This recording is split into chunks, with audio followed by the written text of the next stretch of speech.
হযরত হুসাইন রাদিয়াল্লাহু তাআলা যুদ্ধ করতে করতে করতে অনেকগুলো জিয়াদ বাহিনীকে, ইয়াজিদ বাহিনীকে হত্যা করলেন।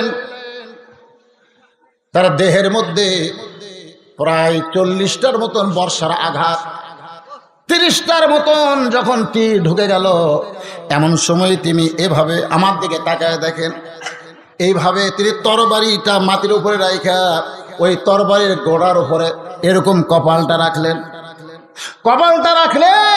কে যেন বলে হুসাইন। এরা বোঝে না, এরা না বুঝ, এরা দুনিয়ার মানুষকে নেতা মেনে আজকে জিহাদের ময়দানে এসে আওলাদের রাসূলের উপরে হত্যার চেষ্টা করতেছে। এতগুলো বর্ষা মারছে, এতগুলো তীর মারছে, তোমার আঘাতেও অনেকগুলো দুনিয়া থেকে চলে গেছে। হোসাইন রে, ওরা যদি তোমাকে মারে তুমি জান্নাতের সর্দার হবা, কিন্তু তোমার আঘাতে যদি ওরা মরে ওরা জাহান্নামে চলে যাবা। রাহমাতুল্লিল আলামিনের নাতি হইয়া তুমি কি চাও জিয়াদ বাহিনী জাহান্নামী হয়ে যাক? চিন্তা করতেছে, তরবারিটা মাটির দিকে ফোড়ায় দিয়া ওই হাতের উপরে মাথা রেখে এমন সময় জিয়াদ চিৎকার করে বলতেছেন, আর আমাদের দরকার নাই, আমরা এখান থেকে চলে যাব। সীমার সামনে এসে বলতেছে, জিয়াদ ভাই, এই মুহূর্তে আমরা যদি চলে যাই তাহলে আমরা বিপদের মধ্যে পড়ে যাব। যদি হোসেন জীবিত হয় তাহলে আরো বিপদ বাড়বে, আবার যদি এখানে এইভাবে পড়ে থাকে আমাদের কিন্তু ইয়াজিদের সম্মান কমে যাবে। তখন সীমারের নেতৃত্বে সানান ইবনে আনাস নামে একজন মতিভ্রম হোসেন রাদিয়াল্লাহু দেহ থেকে মস্তককে বিচ্ছিন্ন করলেন। দেহ পড়ে থাকলো কারবালায়।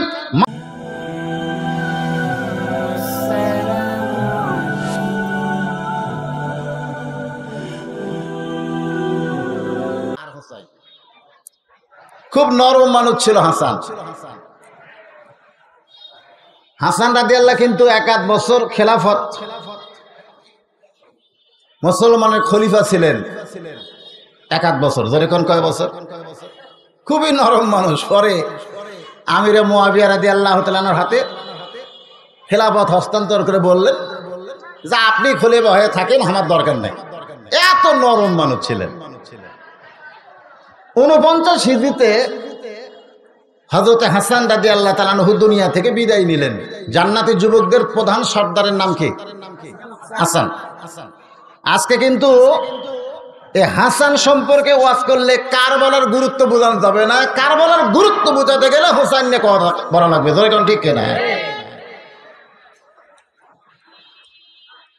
তো 49 হিজরিতে হাসান রাদিয়াল্লাহু বিদায় নিলেন, তাকেও হত্যা করা হয়েছে। স্বাভাবিকভাবে তিনি কিন্তু দুনিয়া থেকে বিদায় হন নাই, তাকেও হত্যা করা হয়েছে, তবে পন্থা ছিল ভিন্ন। আর 61 হিজরি হাসান রাদিয়াল্লাহু দুনিয়া থেকে বিদায় নেওয়ার 49 থেকে 61 কত বছর? 12 বছর পর এই কারবালার প্রান্তরে যে ঘটনা ঘটে গেল সেইটাকে সামনে নিয়ে আজকের আলোচনা। আমি সূরা মুলকের 2টা আয়াত তেলাওয়াত করার পিছনে কারণ হলো, দুনিয়াতে আমাদের বাদশাহী করার কোনো সুযোগ নাই। বাদশাকে আর আমাদের কি করা লাগবে? গোলামি না। এখানে আল্লাহ কোরআনে আমাদেরকে তৈরি করার আগেই ফেরেশতাদের সামনে একটা ওয়াজ করেছিলেন। যখন আমাদেরকে তৈরি করা হয়নি তখনই ওয়াজ করেছিলেন, ওয়াইজ ক্বালা রাব্বুকা লিল মালাইকাত ইন্নী জাইলুন ফিল আরদি খলিফা। আল্লাহু আকবার। গরম তো, একটু মনোযোগ দিয়ে শুনবেন। আমার এই কথার সাউন্ড, মাইকের সাউন্ড কি সবাই বুঝতে পারতেছেন? আমি তারও আসিনা বক্তা না, আপনাকে সিনা পরিচয় বক্তা। একটু ধৈর্য নিয়ে। আপনি কি করতে চাচ্ছেন এখানে? কি করবেন? চা খাই না, হ্যাঁ পানি খাই, তাও দরকার হলে আমি বলবো, আপনাকে ব্যস্ত হওয়া লাগবে।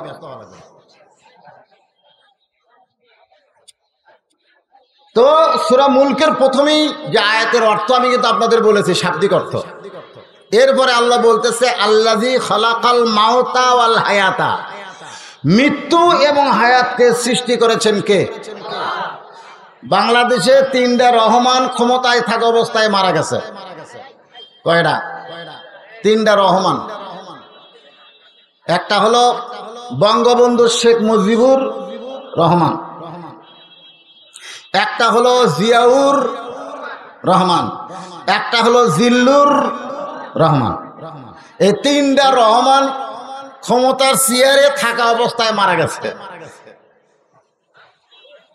কিন্তু আমাদের বাংলাদেশের লোকজনকে যদি বলা হয় বঙ্গবন্ধু শেখ মুজিবুর রহমান মারছে, জিয়াউর রহমান মারছে, জিল্লুর রহমান মরছে, এখন আপনারা বলেন মারছে আর মরছে এই দুইটার তফাৎ কি? এটা যদি না বোঝেন তো কারবালা বুঝবেন না। তো আগে এটা বোঝা লাগবে মারছে আর মরছে।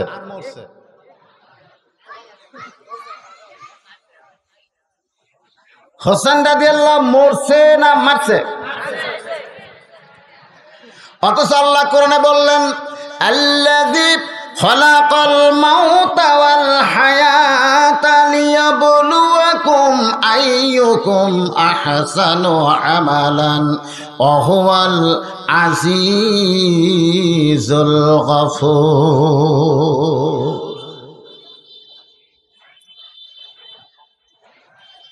ঘরের মধ্যে বসে আছেন হোসেন রাদিয়াল্লাহু। কার মধ্যে? হ্যাঁ, খুব মনোযোগ, আপনারা বসে আছেন।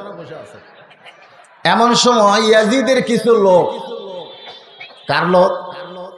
এই ইয়াজিদের বাবা তো খুব চেষ্টা করছে মদিনার মুসলমান, মক্কার মুসলমানের কাছ থেকে ইয়াজিদের ব্যাপারে বায়াত নেওয়া, কিন্তু মদিনা এবং মক্কার সাহাবীরা ইয়াজিদকে হযরতে মুআবিয়া রাদিয়াল্লাহু জীবিত থাকা অবস্থায় গ্রহণ করেনি। জনগণ ঠিক কিনা? তো মুআবিয়া যখন দুনিয়া থেকে বিদায় নিলেন, তারপরে বাপ করে থেকে গেছে বেটা খালি উঠে বসা। এর আগে আবু বকর রাদিয়াল্লাহু দুনিয়া থেকে বিদায় নিচ্ছেন, তার যোগ্য সন্তান ছিল আব্দুর রহমান ইবনে আবু বকর। তাকে কিন্তু বলেনি যে আমার পরে তুই চেয়ারে বসিস। ওমর ফারুক খলিফা ছিলেন, অর্ধ পৃথিবীর খলিফা ছিলেন, তার যোগ্য সন্তান ছিল আব্দুল্লাহ ইবনে ওমর, 6 লক্ষ হাদিসের হাফেজ। জোরে কোন সুবহানাল্লাহ। তাকেও কিন্তু ওমর ফারুক বলে নাই যে আমি বিদায় নেওয়ার পরে তুই আমার চেয়ারে বসিস। ওসমান গনির তো খবরই নাই। হযরত আলীর 2টা বেটা ছিল, তারপরেও বলে নাই যে আমি বিদায় নেওয়ার পরে তোমরা দুইজনের একজন সিরিয়ালে চেয়ারে বসো। আমি এখানে আব্দুর রহমান ইবনে আবু বকর, আব্দুল্লাহ ইবনে ওমর, হোসাইন এবং হাসান, যারা যোগ্যতম যোগ্য বাপের সন্তান। জোরে কোন ঠিক কিনা? তারপরেও বাবা জীবিত অবস্থায় চেয়ারে বসানোর সন্তানকে কোনো পরিকল্পনা করে নাই। আর হযরতে মুআবিয়া দুনিয়াতে থাকা অবস্থায় তার সন্তানকে চেয়ারে বসার প্রস্তাব দিলেন যে আমি বিদায় নেওয়ার সাথে কোনো গন্ডগোল নাই, খফ করে বসবে। কিসের ভোট? কথাটা বুঝলেন না? ওরা মানা নিলেও মক্কা মদিনার মুসলমান কিন্তু মানে নাই। ইয়াজিদ খোঁজ নিয়ে দেখলো মক্কা মদিনার মধ্যে সবচাইতে আমার বিরুদ্ধে কে, এবং আমার বিরুদ্ধে গেলে জনগণ তার পিছনে থাকবে, সেই লোকটাকে। হয়তো আবু বকরের বেটা, উমরের বেটা, না আলীর বেটা? ইয়াজিদ কিন্তু খুব খেয়াল করলো। তখন হয়তো আবু বকর রাদিয়াল্লাহুর বেটাও বাঁচে আছে, উমর ফারুক রাদিয়াল্লাহুর ছেলেও আব্দুল্লাহ ইবনে ওমর আছে, এবং হযরত আলীর সন্তান হাসান হোসাইন আছে। খুব খেয়াল করবেন এই কে। তো তথ্য তখন তার এরকম ডিজিটাল ছিল না, মোটামুটি অ্যানালগ ছিল। তারা জানতে পারলো এই মুহূর্তে মক্কা মদিনা সহ পৃথিবীর মুসলমান যত দেশ আছে সমস্ত দেশের লোকেরা হুসাইনকে এক বাক্যে মেনে নিবে, এর ভিতরে কেউ না বলবে না। এটা তদন্ত। তখন তিনি কিছু লোক পাঠালেন হোসেন রাদিয়াল্লাহর কাছে। তিনি ঘরের মধ্যে বসে আছিলেন।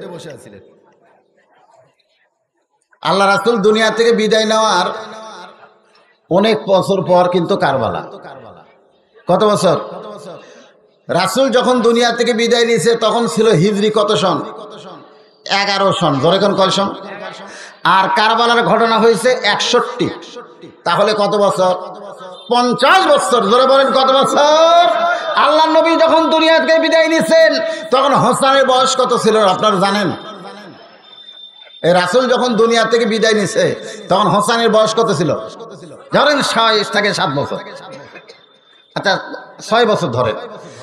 আর কারবালার ঘটনা যখন ঘটছে আরো 50 যোগ দেন, তাহলে কত বয়স? 56 বছর বয়স, মোটামুটি বয়স হয়েছে। যেরকম ঠিক কিনা? তো বসে আছেন, এমন সময় ইয়াজিদের লোকেরা এসে তার কাছে প্রস্তাব দিচ্ছেন। প্রস্তাব যে আপনার মতন ভাগ্যবান মানুষ এই পৃথিবীতে কেউ নাই। কাকে বলতেছে? হোসেনকে ইয়াজিদের লোকেরা বলতেছে আপনার মতন ভাগ্যবান মহামানব এই পৃথিবীতে কেউ নাই, কারণ আপনার নানা হলো একজন বিশ্ব নবী। জোরে বলেন কি নবী? আপনার নানার মতন নবী, বাবা আদম থেকে ঈসা আলাইহিস সালাম পর্যন্ত কোন নবী আপনার নানার মতন না। আপনার নানা হলেন বিশ্ব নবী,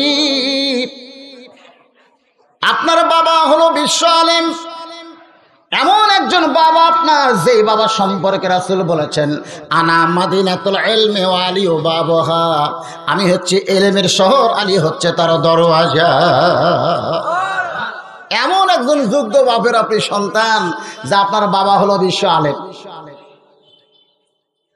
তৃতীয় প্রস্তাব দিয়ে বলতেছেন এমন একজন মায়ের সন্তান আপনি, যে মা সম্পর্কে রাসূল বলেছেন সাইয়্যিদাতুন নিসায়ে আহলিল জান্নাহ, সাইয়্যিদাতুন নিসায়ে আহলিল জান্নাহ ফাতেমাতুজ যোহরা। দরগান সুবহানাল্লাহ। জান্নাতি নারীদের সর্দারিনী যিনি হবেন, তিনি হচ্ছেন আপনার মা। এত একটা মর্যাদা সম্পন্ন ঘর থেকে আপনি দুনিয়াতে এসে খামাখা গন্ডগোল করবেন কেন? খামাখা, এর নাম কি? খামাখা। বক্তারা ওয়াজ করবে, নামাজের ওয়াজ, জিকিরের ওয়াজ, রোজার ওয়াজ, কিন্তু খামাখা এই কোরআনের আন্দোলনের কথা, রাজনীতির কথা, কারবালার কথা, খামাখা। দেখেন খামাখা আপনি গন্ডগোল করবেন কেন? আপনারা বলেন তো হোসেন রাদিয়াল্লাহু গন্ডগোল করছে? গন্ডগোল করছে। যখন কুফার দিকে রওনা দিয়েছেন, এমন সময় আব্দুল্লাহ ইবনে ওমর রাস্তার মাঝখানে দাঁড়িয়ে বললেন, ভাই হোসাইন, কুফার মুসলমানের ভাই বিকালে আর একটা কয়, ওদের সিটি ভাইয়া আপনি কুফার দিকে যায়েন না। হোসেন রাদিয়াল্লাহু বলেন, আব্দুল্লাহ আমি কুফার দিকে যাচ্ছি না, আমি যাচ্ছি আমার নানার ইসলামকে বিজয় করতে। জোরে কোন সুবহানাল্লাহ। আমি কুফার দিকে যাচ্ছি না, আমি যাচ্ছি আমার নানার ইসলামকে বিজয় করতে। কারণ এই মুহূর্তে নানার ইসলাম সবচাইতে বড় বিপদে আছে। কারবালা মানে কোন একটা জায়গার নাম না, কারবালা শব্দের অর্থ হলো বিপদ অতি নিকট। এটা মূল শব্দ হচ্ছে কারিবুল বালা। কারিবুল বালা, বালা মানে বিপদ, কারিব মানে নিকট। বিপদ অতি নিকটে। বর্তমানে বাংলাদেশে যারা হোসাইনি আন্দোলন করতে চায়, তাদের বিপদ অতি নিকটে। জোরে কোন কথা ঠিক কিনা? এখন বুঝে শুনে চিন্তা সিদ্ধান্ত নেন, খালি শোনা যাবেন না গ্রহণ করবেন? যুবকেরা বলতেছে না কেন? সবসময় ফেসবুক নিয়ে আছে, মোবাইল নিয়ে আছে, এরা কি গ্রহণ করবে? এখন আমাদের বর্তমান বাংলাদেশের যুবকদেরকে ভালো করার জন্য স্বয়ং জিবরাইলও যদি ওয়াজ করে, আর আমি তো একটা টুটা ফাটা মানুষ, স্বয়ং জিবরাইল যদি বক্তা হয়ে ওয়াজ করে, তারপরও আমাদের বাংলার যুবকেরা ওয়াজ শোনা ভালো হবে না। কারণ এদের হাতে এমন একটা যন্ত্র আছে, এদেরকে ওয়াজ দিয়া ভালো করা সম্ভব না। এই যুবকদেরকে ভালো করতে গেলে বাংলার জমিনে হোসাইনি আন্দোলন চালু করতে হবে। ধরে কোন কথা ঠিক না? হোসাইনি আন্দোলন নিজস্ব কোনো আন্দোলন না। আমার নানার ইসলাম বড় বিপদে পড়ে গেছে। আমার নানার ইসলামকে আজকে মাটির তলে দাফন করতে যে এজিদ চাই, সেই এজিদের সঙ্গে আমার কোনো আপোষ নাই। আমি সেই এজিদকে, এই আমার নানার ইসলামকে শিক্ষা দেওয়ার জন্য মদিনা থেকে রওনা দিয়েছি। আমি কুফার দিকে যাচ্ছি না। আব্দুল্লাহ ইবনে ওমর বলেন, হোসাইন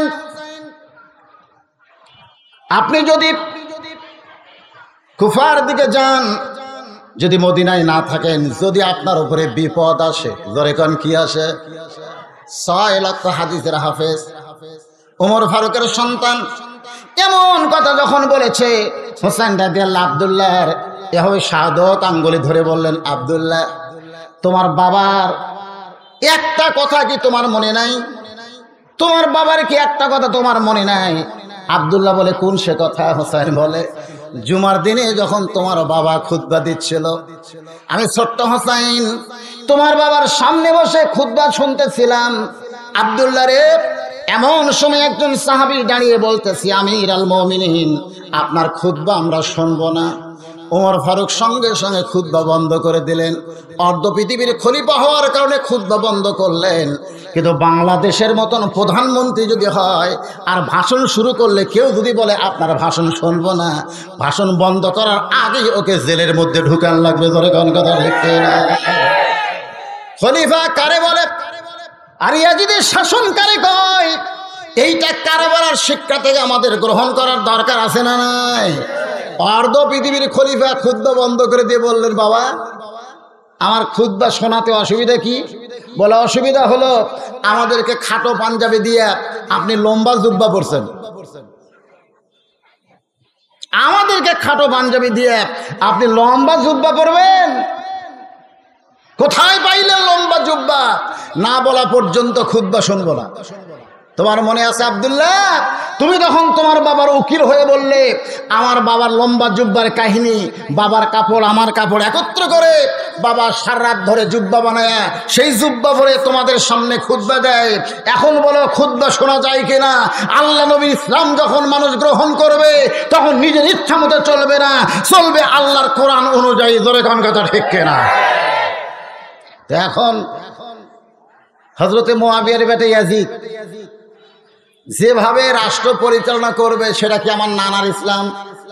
সেটা কি তোমার বাবার খেলাফত? আব্দুল্লাহ বলে, না। তাহলে ঘরে বসে থাকা লাভ কি? তো এখন 3টা প্রস্তাব দিয়েছে। ধরে কোন কয়টা? 3টা কথা বলেছে। 1 নম্বর হলো তোমার নানা বিশ্বনবী, তোমার বাবা বিশ্ব আলেম, তোমার মা হলো খাতুনে জান্নাত, জান্নাতি নারীদের নেত্রী। এমন একটা ঘরে জন্ম নিয়ে খামাখা, মনে আছে নাকি, কোরআনের মঞ্চে ওয়াজ করবেন, মুরগির রান্দা ভাত খাবেন, মসজিদে গিয়া আপনি খুতবা দিবেন। আপনাকে তো আমরা ভালোই হুজুর সামনে দেই, কিন্তু খামাখা আপনি সুদের বিরুদ্ধে, ঘুষের বিরুদ্ধে, দুর্নীতির বিরুদ্ধে, এগুলোর বিরুদ্ধে আপনি কেন কন খামাখা? এগুলা কি খামাখা? আল্লাহ কোরআনে বলেন, ওয়ালানাবলুওয়ান্নাকুম বিশাইইম মিনাল খাউফি ওয়াল জুই ওয়া নাকসিম মিনাল আমওয়ালি ওয়াল আনফুসি ওয়াস সামারাতি। সবাই বলেন, ওয়া বাশশিরিস সাবিরিন।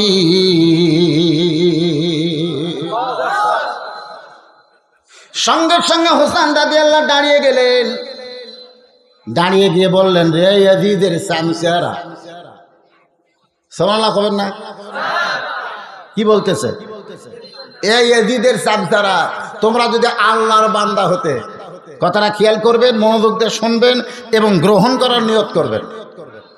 জান্নাতি যুবকদের সর্দার হোসেন বলতেছে, রে ইয়াজিদের সামসারা। ইয়াজিদের কি? আরো জোরে, জোরসে বলুন। আমাদের বাংলাদেশে মানুষ আল্লাহর বান্দা না হয়ে যখন কোনো মানুষের চামচা হবে, এবার আশরাফুল আলম যে ফেরেশতার হাতে পিটন খাতে। ধরে কোন কথা ঠিক কিনা? আশরাফুল মখলুকাত বোঝেন?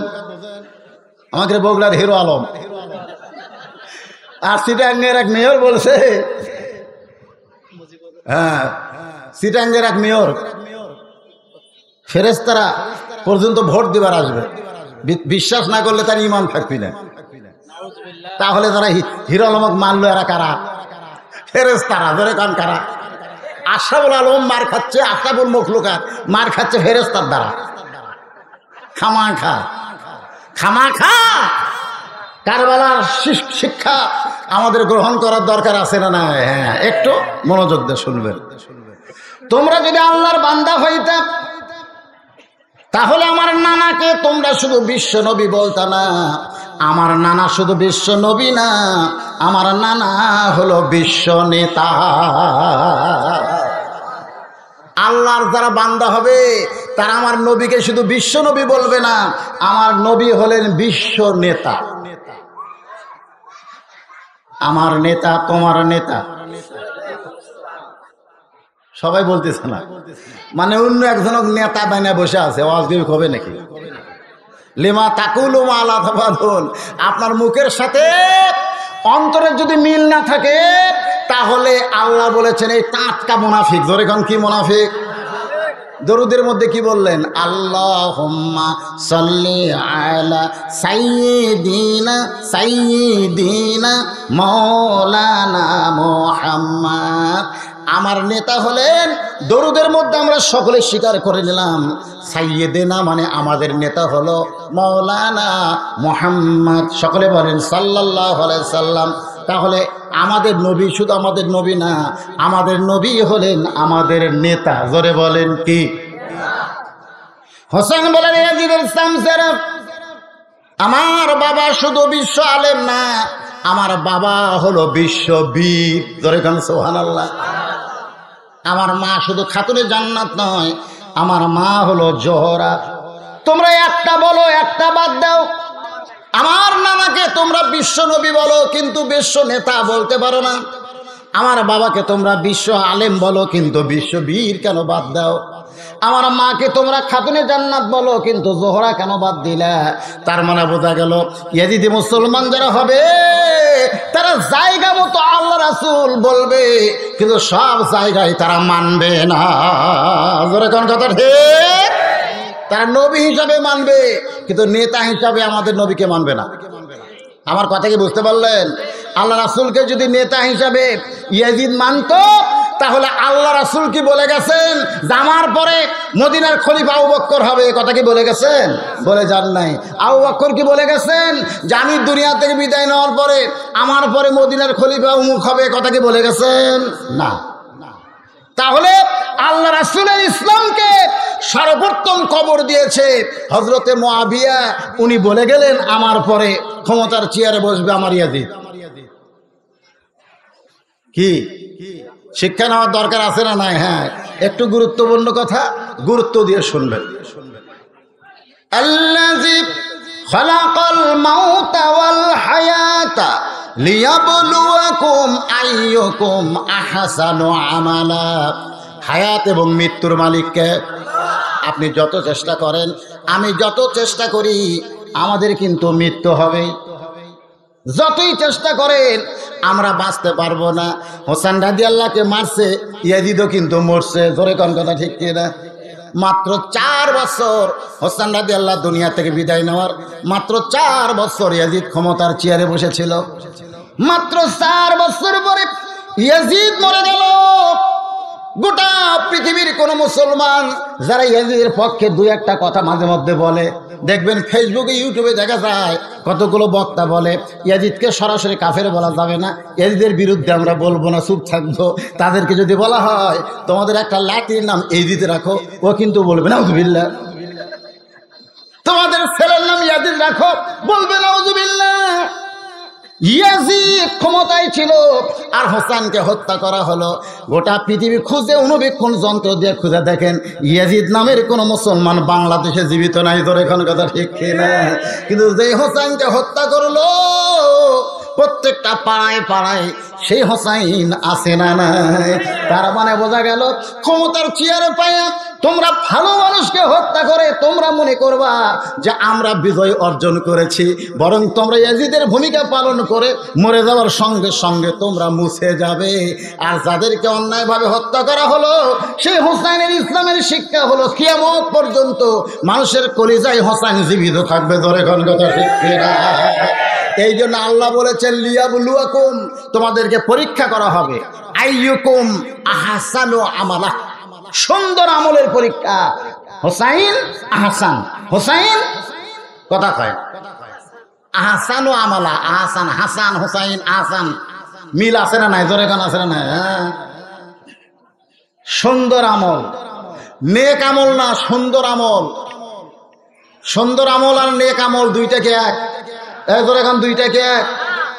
নেক আমল হচ্ছে লাব্বাইক আল্লাহুম্মা লাব্বাইক, লাব্বাইক লা শারীকা লাক লাব্বাইক, ইন্নাল হামদা ওয়ান নি'মাতা লাকা ওয়াল মুলক লা শারীকা লাক। নেক আমল অনেক সওয়াব, কিন্তু সুন্দর আমল হলো লাকা ওয়াল মুলক লা শারীকা লাক। তলবিয়া যখন তেলাওয়াত করেছি, তলবিয়া যখন উচ্চারণ করেছি, সে আল্লাহকে সাক্ষী রেখে কাবাকে সামনে নিয়ে বলতেছি, এই পৃথিবীর রাজত্ব চলবে আল্লাহর, রাজনীতি চলবে আল্লাহর, আমরা গোলাম হয়ে স্বীকার করে দিলাম লাকা ওয়াল মুলক লা শারীকা লাক। জোরে কার কথা ঠিক কিনা? এইটা হলো সুন্দর আমল। আজকে কোরআনের ওয়াজ শুনবো, কিন্তু কোরআনকে ধর্মীয় কিতাব হিসাবে, বরকতের কিতাব হিসাবে ঘরের মধ্যে রাখবো আর বাতিলদের আইন অনুযায়ী চলবো। এইটা হয়তো নামাজ আপনার নেক আমল হতে পারে, রোজা আপনার নেক আমল হতে পারে, কিন্তু আল্লাহর কোরআন অনুসারে না চলা পর্যন্ত কোনোদিন আমল সুন্দর হবে না। জোরে কার কথা ঠিক না? নেক আমলের লোকেরা হয়তো শুরুতে নেক আমল করবে। ইয়াজিদের জীবনী পড়ে দেখেন, যখন তাকে খেলাফতের মসনদে বসানো হয়নি তখন সে নামাজ পড়ছে, রোজা করছে, অনেক কিছুই করছে, কিন্তু যখন খলিফার আসনে বসলো, বসার সাথে সাথে মতাড়ু হয়ে গেল, নামাজ বাদ দিল। তিনজন সাহাবীকে তিনি মদিনা থেকে দাওয়াত করেছিলেন, আব্দুল্লাহ ইবনে ওমর, তারপরে আপনার জুবাইর ইবনে আওয়ামের ছেলে আব্দুল্লাহ ইবনে জুবাইর, আর আব্দুল্লাহ ইবনে আব্বাস। তিনজন জলিল কদর সাহাবী ইয়াজিদের দাওয়াত পেয়ে গেছিল আপনার শামশিরিয়ায়, যেখানে ইয়াজিদ ক্ষমতায় চেয়ারে বসে আছে। 10 দিন তারা ছিলেন, 10 দিনের মধ্যে ইয়াজিদকে এক ওয়াক্ত নামাজ পড়তে দেখেনি। কয়দিন? কথা কয় না কয়? মুসলিম মিল্লাতের যিনি খলিফা হয়েছেন নামাজে নাই। আসলে খলিফা হলে খালি নামাজ পড়লে হবে না, নামাজ পড়ান লাগবে। জোরে করে কি করা লাগবে? আবু বকর রাদিয়াল্লাহু কি নামাজ পড়িছে না পড়াইছে? ওমর ফারুক নামাজ পড়িছে না পড়াইছে? ওসমান গনি পড়িছে না পড়াইছে? হযরত আলী পড়িছে না পড়াইছে? আর 10 দিন হলে তিনজন সাহাবীরা বসে আছে, অথচ নামাজই পড়ে না। 10 দিন পরে ইয়াজিদ হাজির হলো তিনজনের কাছে। এসে তিনজনকে সেই সময়ের 3 লক্ষ রূপ্য মুদ্রা দেয়া দিল হাদিয়া। হুজুরকে হাদিয়া দিলে তো হুজুর খুশি। 3 লক্ষ রূপের টাকা দিয়া বলল, ভাই আমার পায়ে এত বেদনা, পায়ে আমার এত বেদনা, আমি ঘর থেকে বের হওয়ারই পারিনি। এদিন 10 দিন পর তোমাদের সঙ্গে আমার দেখা হলো। তারা তিনজন সাহাবী ওখান থেকে ফিরে এসে, সিরিয়া থেকে, শাম থেকে ফিরে এসে, যেখানে মুআবিয়া রাদিয়াল্লাহু তাআলা ছিল তার ছেলে, সেখান থেকে ফিরে এসে মদিনায় আন্দোলন করলেন। এমন শৈল শাসককে মুসলমান কোনোদিন মেনে নিতে পারে না। ধরে কোন কথা ঠিক কিনা? এর নাম হলো আহসানু আমালা। অন্যায়ের প্রতিবাদ করার নাম হলো সুন্দর আমল। একটু মনোযোগ দিয়ে শুনবেন। হুসাইন রাদিয়াল্লাহু তাআলা কারবালার প্রান্তরে লক্ষ্য করে দেখলেন ওবাইদা ইবনে জিয়াদ, ওবাইদা ইবনুল জিয়াদ,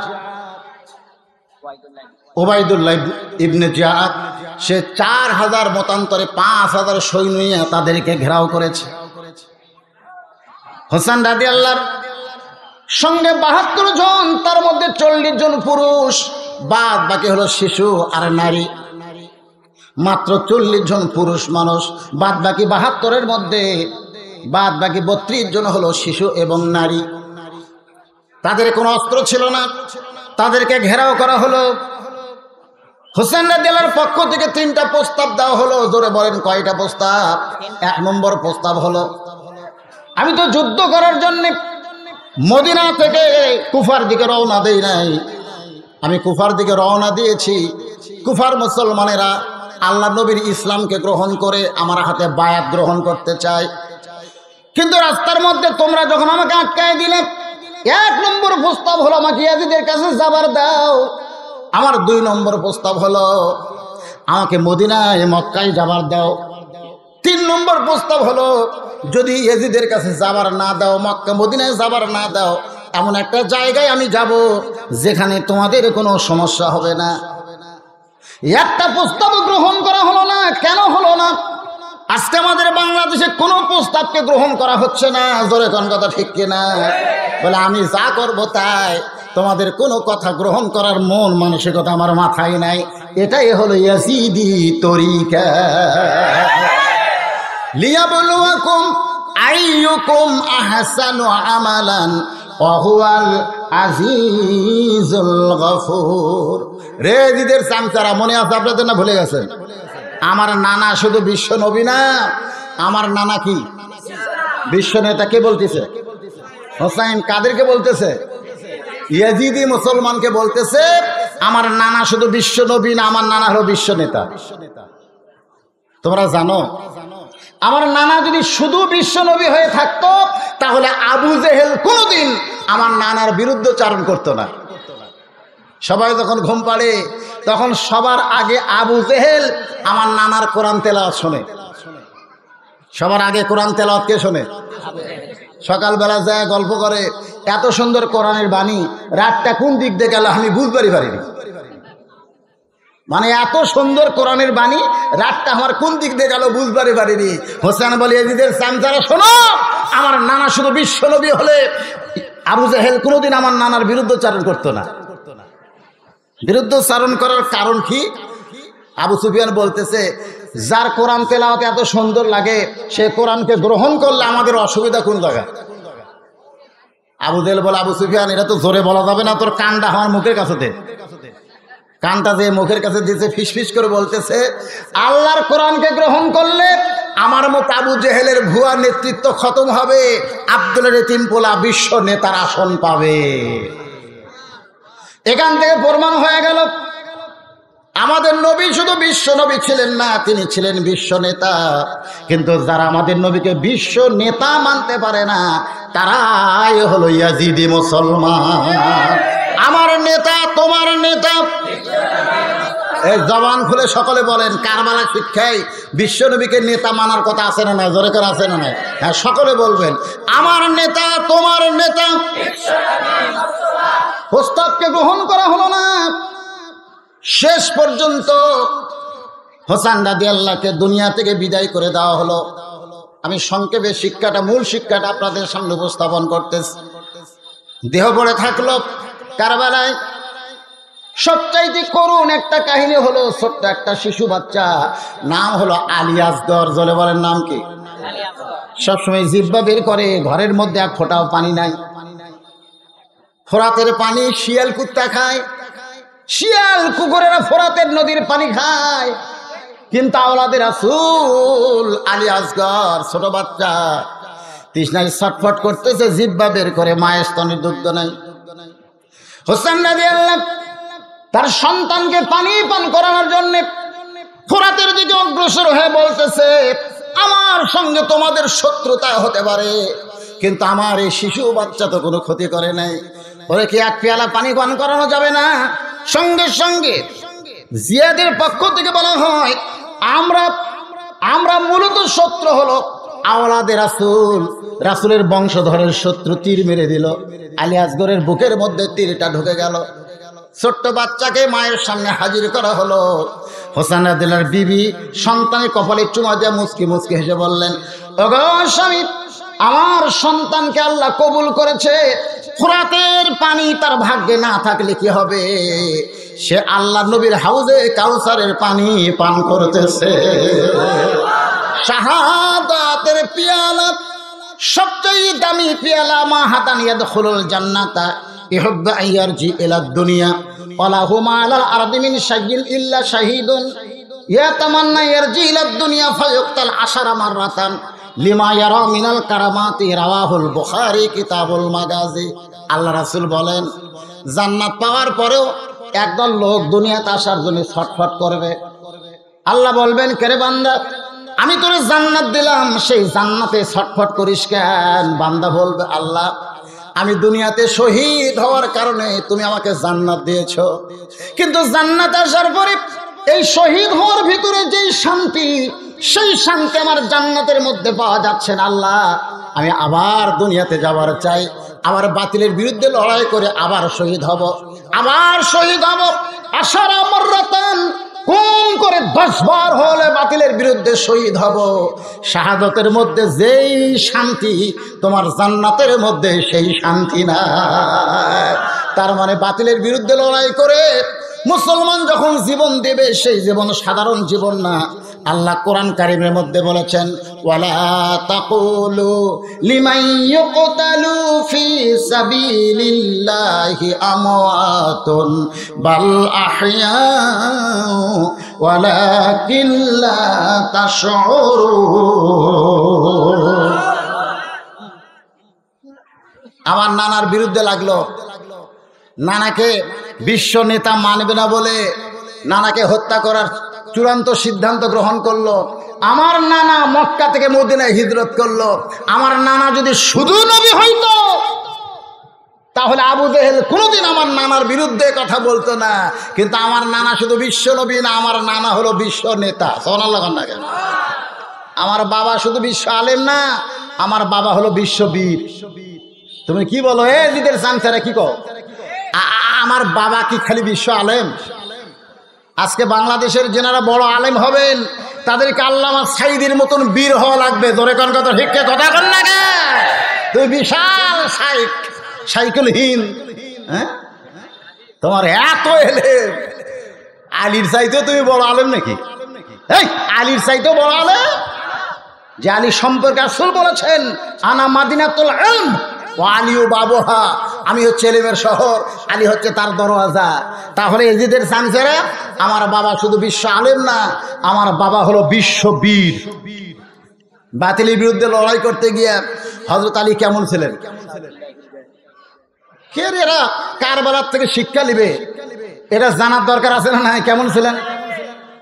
রাসূলকে হত্যা করার জন্য মক্কার সবচেয়ে বড় বীর নাম হলো আমর। আমার ওয়াজের ক্যাসেটে পাবেন। কাবা ঘর সে শপথ করে বলতেছে, আল্লাহ রাসূলের মাথা দেহ থেকে আলাদা না করা পর্যন্ত আমি দুনিয়ার কোনো পানি পান করব না। নবী তখন সাহাবীদের সামনে আলোচনা করতেছেন, নবীর চোখ দিয়ে দর দর করে পানি পড়ে। সাহাবীরা বলে, ইয়া রাসূলুল্লাহ এত সুন্দর আলোচনা করেন, চোখে পানি কেন? আল্লাহ রাসূল বললেন, মক্কার সবচাইতে বড় বীর আমর দেহ থেকে মাথা বিচ্ছিন্ন করে তারপরে পানি পান করবে, এই ঘোষণা করেছে কাবা ঘরছে। আমার চোখ দিয়ে দর দর করে পানি পড়তেছে।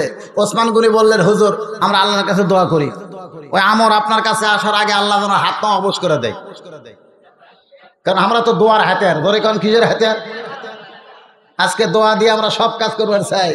আল্লাহ জেলখানায় যারা বন্দি আছে, আল্লাহ এই বন্দি ময়না পাখিগুলো কাউয়ার অত্যাচারে, জোরে কান কিসের অত্যাচারে?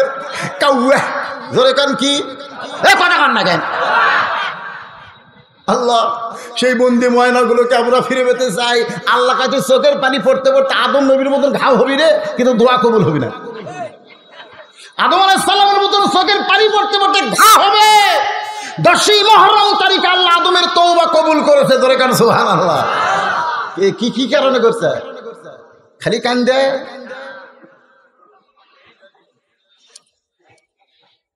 তো এখন ব্যাপারটা হলো কান্দবো, আমরাও কান্দবো।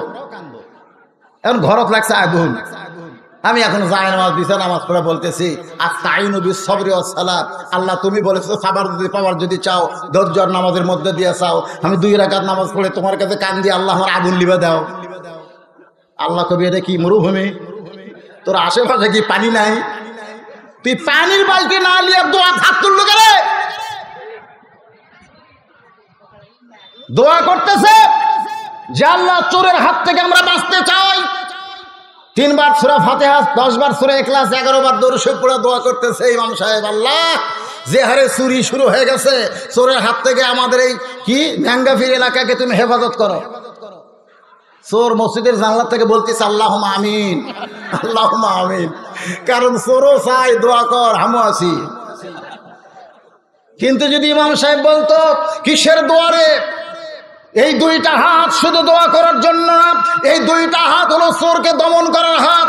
এই 2টা হাত আগামীকাল থেকে 2 হাতা করে লাঠি বানাবে। যে রাস্তা দিয়ে চোর আসে আমরা গোপনে সেই রাস্তায় দাঁড়িয়ে থাকবো, দেখি চোর কেমনে ন্যাঙ্গাফির এলাকায় ঢোকে। আপনারা বলেন চোর কি আমিন কবি? আজকে কারবালা থেকে আমাদের শিক্ষা নেওয়া লাগবে, এই 2টা হাত খালি দোয়া করার হাত না, এই 2টা হাত হলো বাতিলের বিরুদ্ধে অস্ত্র ধরার হাত। জোরে বলেন কথা ঠিক কিনা?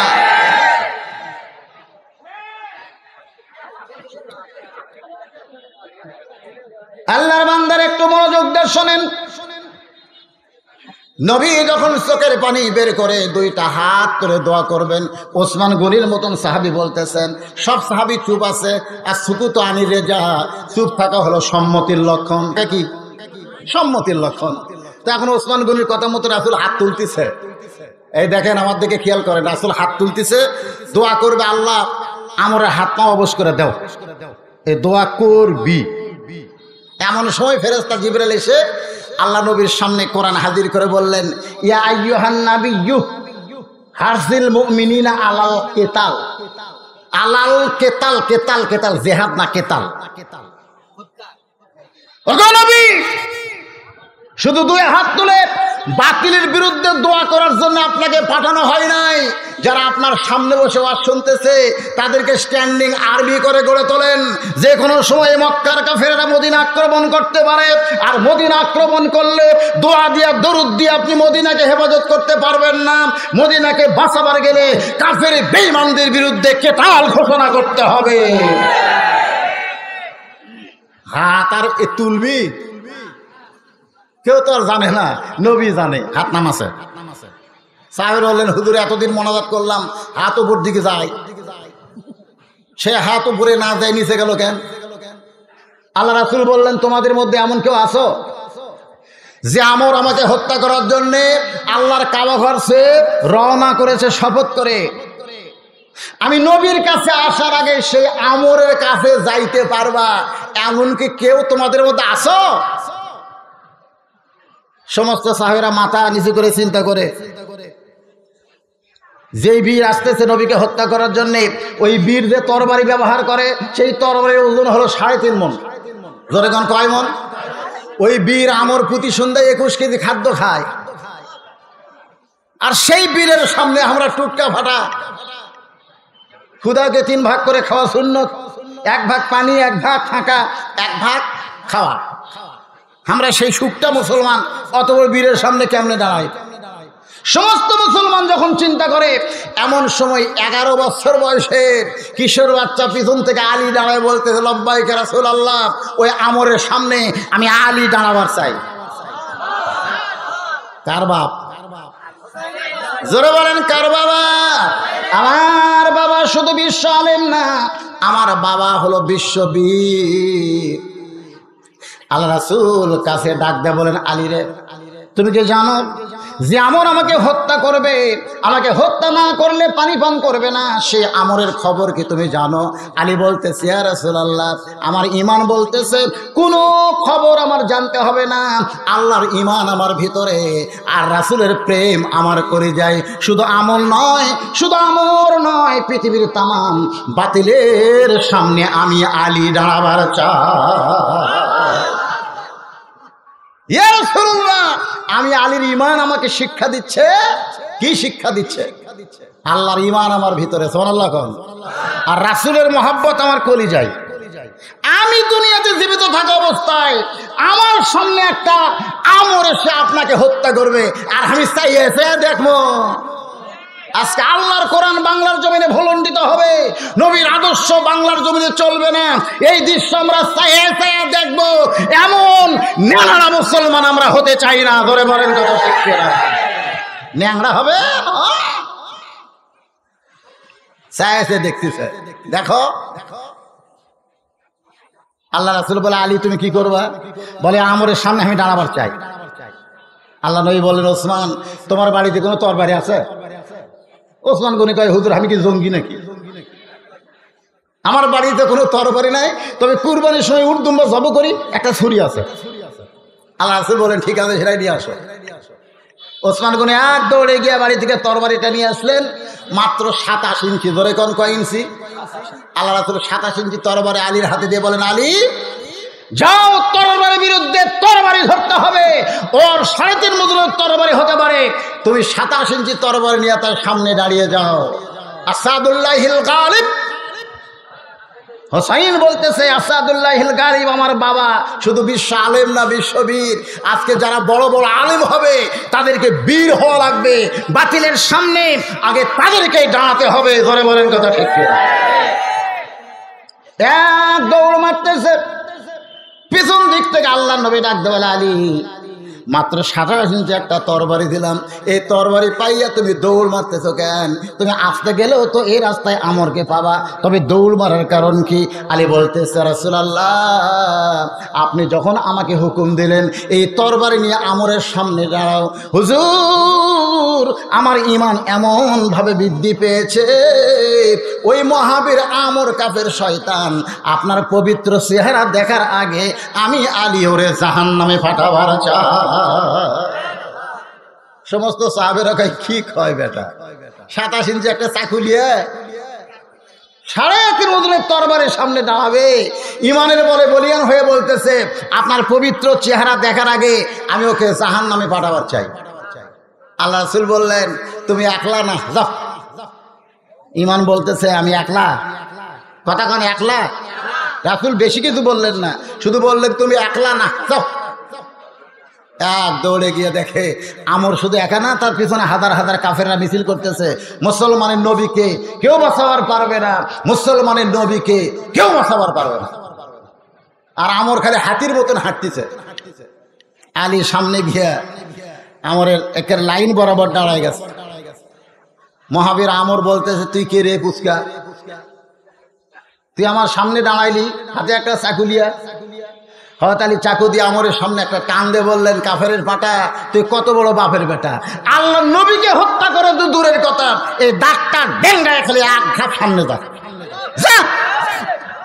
সোনালে বলবেন না, সামান্য একটা চাকু মাটিতে দাগ দিয়ে বলতেছেন কাফেরের পাটা তুই কত বড় বাপের বেটা, আল্লাহ নবীকে হত্যা করবি?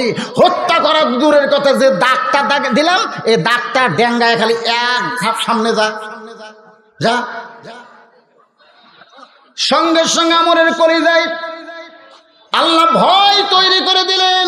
সমস্ত কাফেররা বলতেছে মারেন মারেন মারেন মারেন। কি বলতেছে আপনার সামনে, আপনি কেন এত বড় তরবারি ঘাড়ের উপরে নিয়ে আসেন? এখন কাফেরদের মিছিলে মহাবীর আমর যখন ওই ছোট্ট আলীকে মারতে চায়, যখন 3.5 তরবারি হযরত আলীর দিকে বাড়ায় দিচ্ছে, আলী রাদিয়াল্লাহু তাকায় দেখতেছি আনজুরু বিনুরিল্লাহ, আল্লাহ তার চোখের নূর খুলে দিছে, ওটা তরবারি না, ওটা যেন কাঠের তক্তা হয়ে গেছে। হযরত হুসাইন রাদিয়াল্লাহু তাআলা যুদ্ধ করতে করতে করতে অনেকগুলো জিয়াদ বাহিনীকে, ইয়াজিদ বাহিনীকে হত্যা করলেন। তার দেহের মধ্যে প্রায় 40টার মতন বর্ষার আঘাত, 30টার মতন যখন তীর ঢুকে গেল, এমন সময় তিনি এভাবে আমার দিকে তাকায় দেখেন, এইভাবে তিনি তরবারিটা মাটির উপরে রাখা ওই তরবারির গোড়ার উপরে এরকম কপালটা রাখলেন। কপালটা রাখলেন কে যেন বলে হুসাইন। এরা বোঝে না, এরা না বুঝ, এরা দুনিয়ার মানুষকে নেতা মেনে আজকে জিহাদের ময়দানে এসে আওলাদের রাসূলের উপরে হত্যার চেষ্টা করতেছে। এতগুলো বর্ষা মারছে, এতগুলো তীর মারছে, তোমার আঘাতেও অনেকগুলো দুনিয়া থেকে চলে গেছে। হোসাইন রে, ওরা যদি তোমাকে মারে তুমি জান্নাতের সর্দার হবা, কিন্তু তোমার আঘাতে যদি ওরা মরে ওরা জাহান্নামে চলে যাবা। রাহমাতুল্লিল আলামিনের নাতি হইয়া তুমি কি চাও জিয়াদ বাহিনী জাহান্নামী হয়ে যাক?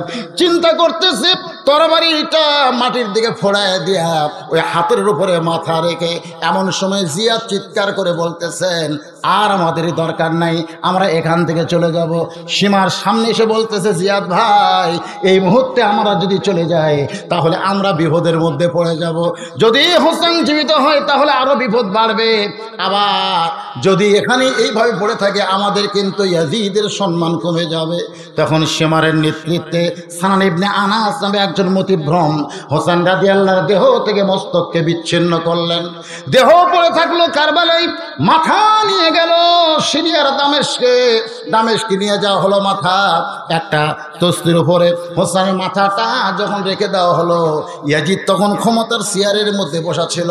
ওই চেয়ারে বসা অবস্থায় কেউ বলেছেন তরবারি, কেউ বলেছেন লাঠি হোসেনের মুখের মধ্যে ঢুকাইয়াতে তিরস্কার করে বলতে লাগলেন, হোসেন শুধু জেদ করলাম, তোমার কাছে আমার লোকেরা গিয়ে বলেছিল তোমার নানা হলো বিশ্ব নবী, তোমার বাবা হলো বিশ্ব আলেম, তোমার মা হলো খাতুনে জান্নাত, তুমি খামাকা গন্ডগোল কেন করবে? তুমি পীর সাহেব হয়ে বসে থাকবা, আমরা হাদিয়া দিব, নজরানা দিব, তুমি খাবা, কিন্তু তুমি খামাকা গন্ডগোল করতে আইসা জিদ করে আজকে তুমি শেষ হয়ে গেলে, তোমার অস্তিত্ব আর দুনিয়ার বুকে থাকলো না। মুখে লাঠি ঢুকাইয়া দিয়ে ইয়াজিদ যখন এমন তিরস্কার কথা বলতেছে, ইয়াজিদের বিবিটা ছিল অত্যন্ত ভালো, জোরে কোন সুবহানাল্লাহ। ঘরের ভিতর থেকে ইয়াজিদের বিবি বলতেছে, স্বামী গো, আপনি খামোশ হয়ে যান, আপনি কার সঙ্গে বেয়াদবি করতেছেন? দেহ পড়ে আছে কারবালায়, মাথা নিয়ে এসে আপনার দরবারে এই সমস্ত মুনাফিকের বাচ্চারা, আপনি সেই মুখের মধ্যে লাঠি ঢুকাইয়া দিয়া তিরস্কার করতেছেন। ইয়াজিদ তার বিবির কথায় কর্ণপাত করলেন না। যারা সামনে বসেছিল তারা সবাই হোসেনকে ভালোবাসে, চোখের পানি নিয়ে কাঁদতেছে, কিন্তু ইয়াজিদের সামনে কথা বলতে পারতেছে না। বাংলাদেশের শতকরা 90% মুসলমান আমাদের কোরআনের পাখিকে ভালোবাসে, কিন্তু কথা বলতে পারতেছে না। আসলে বলেন ঠিক কিনা? ইয়াজিদের দরবারে যারা বসে আছে, ইয়াজিদের দরবারে যারা বসে আছে, তারা সবাই হোসেনকে ভালোবাসে, ধরে গেল সুবহানাল্লাহ, কিন্তু কথা বলতে পারতেছে না, কথা বলতেছে না। যে কথা বললি, কথা বললি বিপদ, জোরে কথা ঠিক কিনা? রে মানে ইয়াজিদ বলতেছে তুমি শেষ হয়ে গেলে, জিদ করলে, আজকে তুমি কোথায় আমি কোথায়? তোমার দেহ পড়ে আছে কারবালায়, মাথা আছে আমার দরবারে, আর আমি ক্ষমতার চেয়ারে বসে আছি। ওই খালি জিদ করলে, আমার প্রস্তাব গ্রহণ করলে তুই বড় পীর হতে। কমলা খাবা না, সেব খাবা না, আঙ্গুর খাবা, দেশি মুরগি না বিদেশি খাবা, খাওয়ার কোনো আছে? কিন্তু জেদ করলে, এখন জেলখানার মধ্যে কম্বলও নেই। বুদ্ধি শিক্ষা গ্রহণ করতেছেন তো, বুঝবার পারতেছেন? একটু মনোযোগ দিয়ে শুনবেন। কারবালা মানে কি? কারিবুল বালা। আমাদের সামনেও বিপদ আছে, এই বিপদকে আমাদের মোকাবিলা করার দরকার আছে না নাই? যখন আছে না নাই? ইমানের বলে বলিয়ান হয়ে হুসাইনি চেতনা নিয়ে আমরা বাংলাদেশের কারবালার মোকাবিলা করবো, জোরে কোন কথা হেঁটে না। সেই শিক্ষা আজকের মাহফিল আমাদের নেওয়া লাগবে ভাই। এই গরমের মধ্যে কষ্ট করে বসে আছেন, এমনি থাকলে কাম হবে না। রে যুবকেরা, তোমাদের সর্দার হবে হোসাইন, তোমরা জান্নাতে যাওয়া সর্দার হোসাইন হবে। তোমরা মেসি নেইমারের পিছনে জীবন দিলা, হাসরের ময়দানে মেসি নেইমারকে আল্লাহ বলবে জাহান্নামে যা, জাহান্নামে যা। কারণ একমাত্র মুসলমান ছাড়া অন্য যারা ধর্ম গ্রহণ করছে তারা জান্নাতি না জাহান্নামী? এই কথা কোন, জান্নাতি না জাহান্নামী? আল্লাহ কোরআনে বলেছেন, ওমাইয়াবতাগি গায়রাল ইসলাম দীনান ফালা ইকবালা মিনহু। রে মেসি নেইমার, তোরা খ্রিস্টান হওয়ার কারণে জাহান্নামে যা। মেসি নেইমার বলবে, আল্লাহ আমরা জাহান্নামে যাব, কিন্তু যারা আমাকে পতাকা বানালো, যারা আর্জেন্টিনার পতাকা বানালো, ব্রাজিলের পতাকা বানালো, আমাদের জার্সি যারা গায়ে দিল, তাদেরকে ছাড়া তো আমরা জাহান্নামে যাবার চাই না। মুসলমানের নবী বলেছেন, মান তাসাব্বা বিকওমিন ফাহুয়া মিনহুম। যে জাতকে মহব্বত করবে ওই জাতের সঙ্গে তারা হাসর নাসর হবে। মেসি নেইমারকে যারা ভালোবাসছে, ওই বাংলার যুবক ছাড়া আমরা জাহান্নামে যাব। আর মেসি নেইমারকে মানবেন না হোসাইনকে?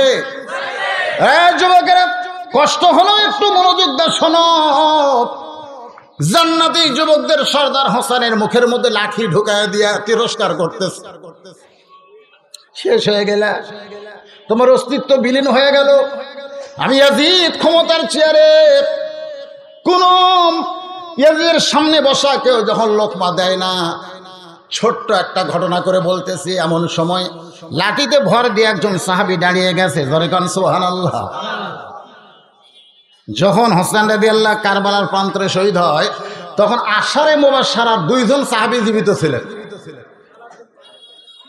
কয়জন?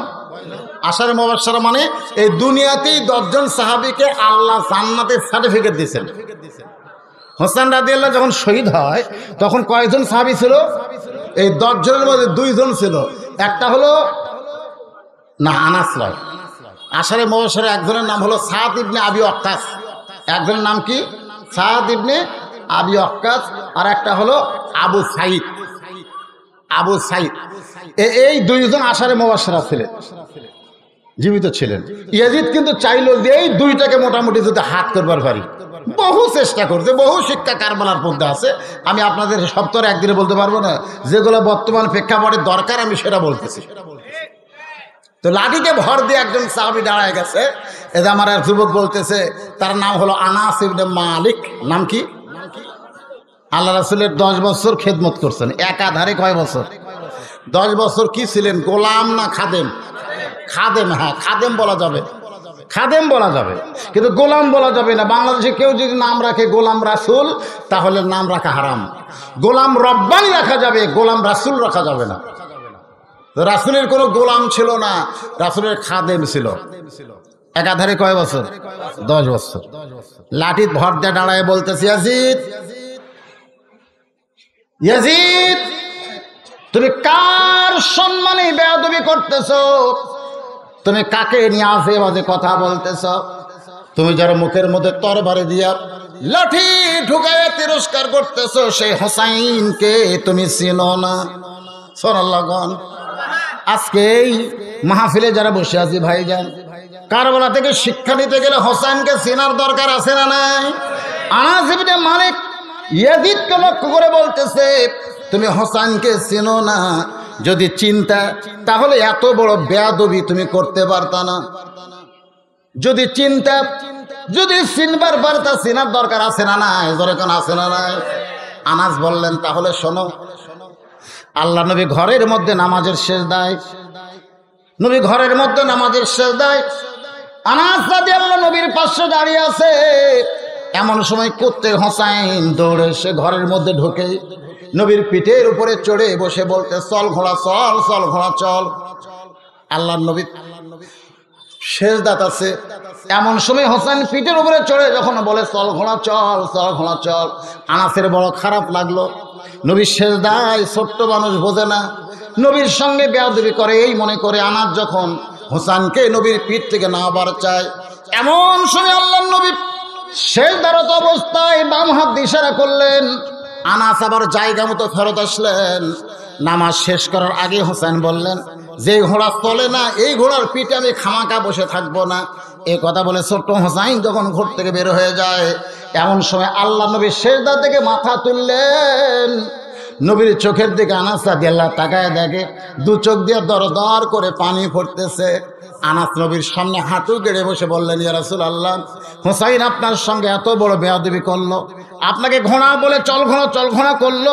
আমি হোসেনকে আপনার পিঠ থেকে নামাবার চাইলাম, কিন্তু আপনি নামাজের মধ্য থেকে আমাকে ইশারা করলেন নামাজ না। ওগো আল্লাহর নবী, এখন চোখে পানি দেখতেছি, কান্নার কারণ কি? রাসূল বলে, আনাস রে, তুমি আমার হোসেনকে পিঠ থেকে নামাবার চাওয়ার আগে আমি নবী তাকে পিঠ থেকে নামাবার চাইছিলাম, কিন্তু নামাজের মালিক আল্লাহ বলতেছে, হাবিব, আমার নামাজ আদায় করতে গিয়ে আমার চিন্তা করে আপনি হোসেনকে পিঠ থেকে নামাবেন না। আপনি যেমন হোসেনকে ভালোবাসেন, আমি আল্লাহ তেমন ভালোবাসি।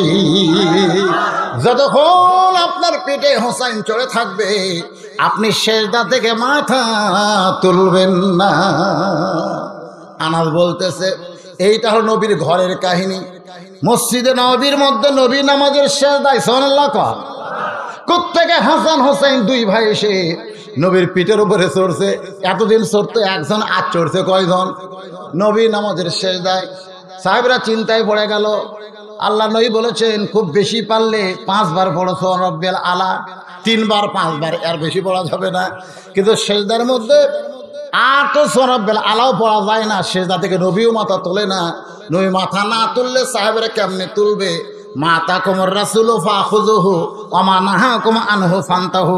আল্লাহ বলে দিয়েছেন, নবী যা করবে সেটাই তোমাদের দলিল। জোরে কারণ সুবহানাল্লাহ। নামাজের সেজদা লম্বা হয়ে গেল। এক সময় হাসান হোসেন যখন নানার পিঠ থেকে নেমে চলে যায়, নবী আমার সেজদা থেকে মাথা তুললেন। সালাম ফিরানোর পর সাহাবী বললেন, ইয়া রাসূলুল্লাহ, এতদিন আপনার পথে নামাজ পড়তেছি, কিন্তু আজকের সেজদা এত লম্বা হলো কেন?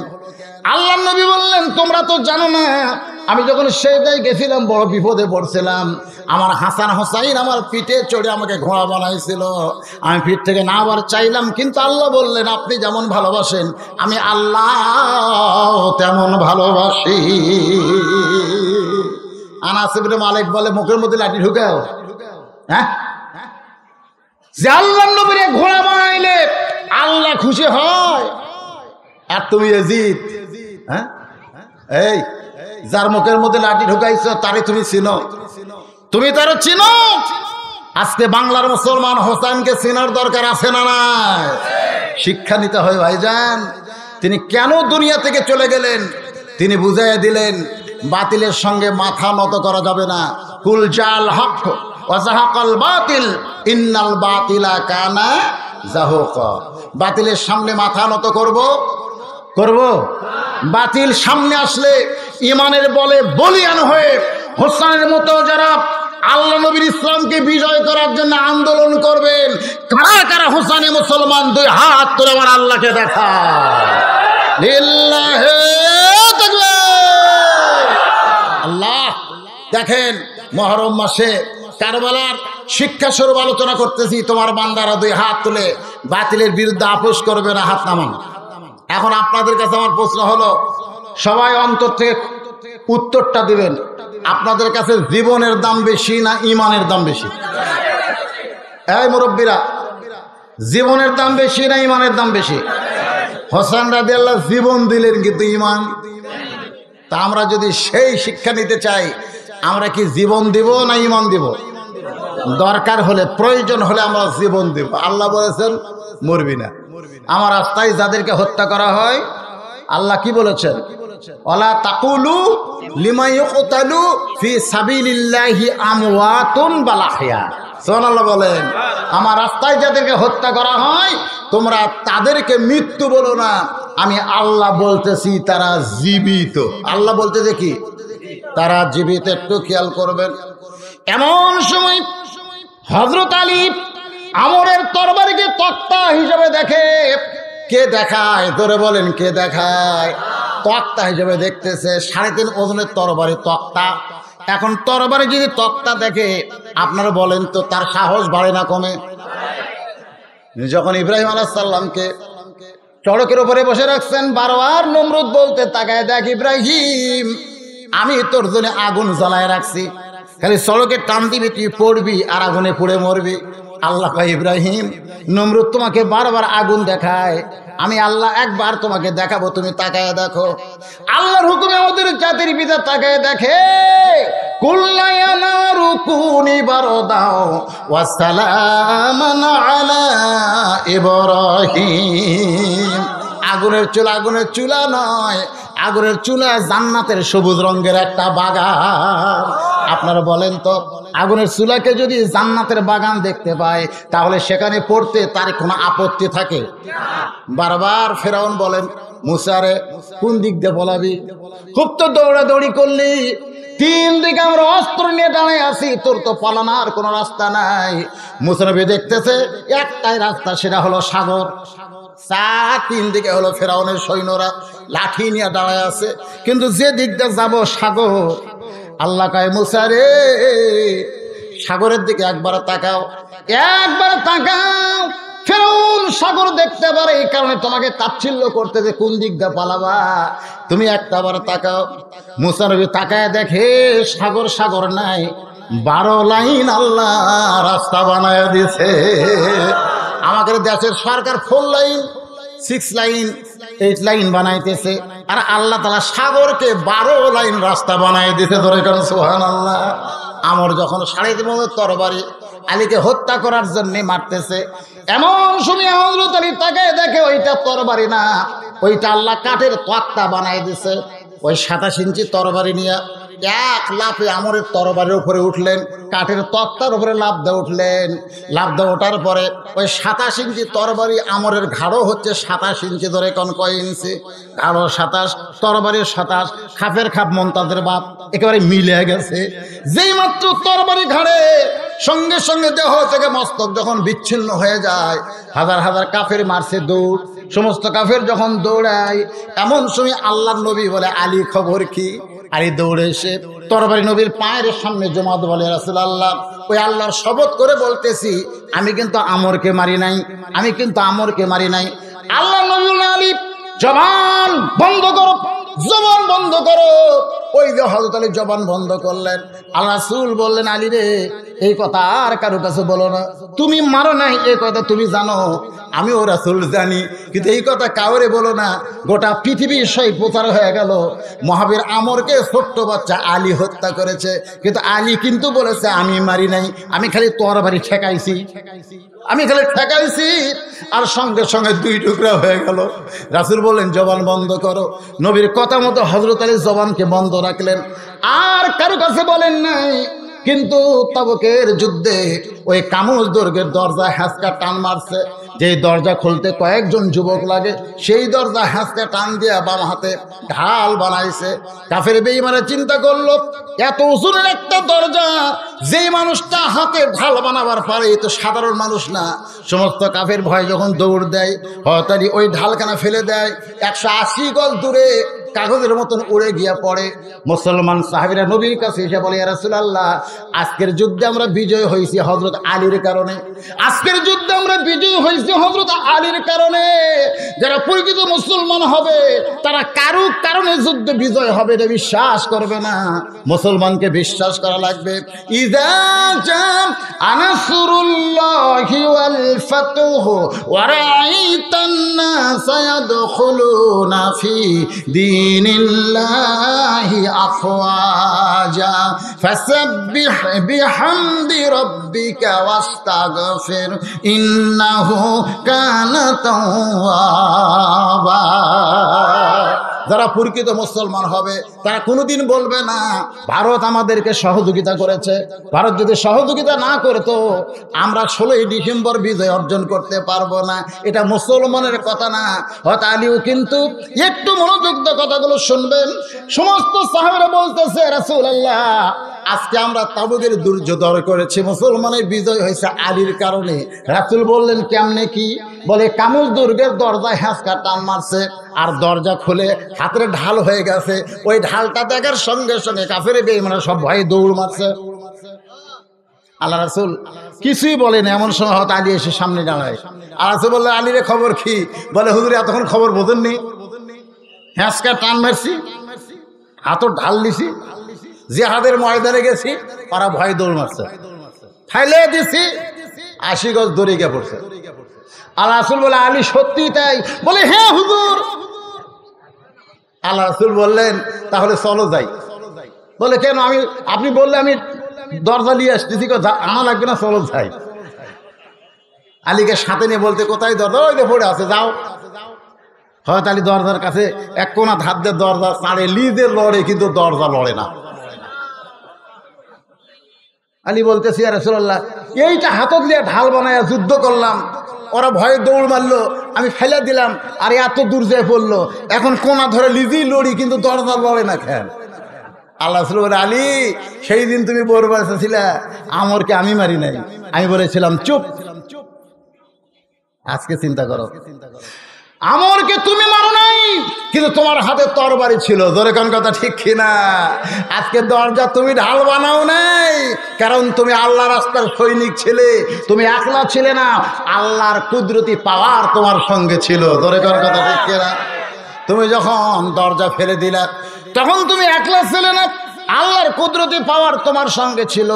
কিন্তু এখন আলী তুমি একলা হয়ে গেছো, তুমি আর দরজা নড়াবার পারবে না। আলী রে, আল্লাহ রাস্তায় যখন কোনো মুসলমান বাতিলের বিরুদ্ধে দাঁড়ায়, ওই মুসলমান তখন একলা থাকে না, ওই মুসলমানের সঙ্গে আমার আল্লাহ থাকে। আপনারা বলেন তো, হুসাইন রাদিয়াল্লাহর সঙ্গে আল্লাহ ছিল কি ছিল না? কিন্তু তারপরেও তিনি দুনিয়া থেকে শহীদ হয়ে আমাদেরকে বুঝাই দিলেন, দরকার হলে, প্রয়োজন হলে আমরা হকের পক্ষে শহীদ হব, তবে বাতিলের সঙ্গে আমরা আপোষ করব। কারা কারা বাতিলের সঙ্গে আপোষ করব না? আর একবার হাত তুলে একটু আল্লাহকে দেখাবো। এই সবাই টান টান করে তোলেন, হাত নামান, হাত নামান। গরমের দিন, আমি বাতাস পাচ্ছি, সরাসরি ফ্যান আমার দিচ্ছে, তাও ঘামতেছি, আমি জানি। এই টাইমে আসলে মাহফিল করা খুবই কষ্ট, তবে আলোচনা করা যাবে। ঘড়ি ধরে 10, 20, 50 মিনিট কথা বলা যাবে। তো ভাইজান, এই যে 2 হাত তুলে 2বার আমরা দেখালাম, বাতিলের সঙ্গে আপোষ করবো না। আল্লাহ কোরআনে বলেছেন, আল্লাহ বলেছেন আমওয়ালুকুম ওয়া আওলাদুকুম ফিতনাহ, নিশ্চয়ই তোমাদের সম্পদ এবং সন্তান হলো ফিতনা। অন্য জায়গায় আল্লাহ বলেছেন জিহাদের ময়দানে যদি যাবার চাও আগে তোমাদের মাল দাও। আমওয়ালুকুম আনফুসিকুম, আগে তোমাদের সম্পদ, তারপরে তোমাদের জীবন। যারা বাতিলের বিরুদ্ধে জীবন দেওয়ার জন্যে আল্লাহর কাছে 2 হাত তুলেছি। এই মাহফিল 10ই মুহররম কারবালার শিক্ষা, এই সেমিনার মসজিদকে উন্নয়ন কল্পে আয়োজন করা হয়েছে আল্লাহর ঘর মসজিদের জন্যে। আপনাকে প্রধান অতিথি চেয়ারম্যান সাহেব, তিনি এর আগেও দিবার চাইছিলেন, এখনো দেয় নাই, দিবেন। আর আগামী কিবার গেলে 50,000 দিবেন, ঠিক কিনা বলেন?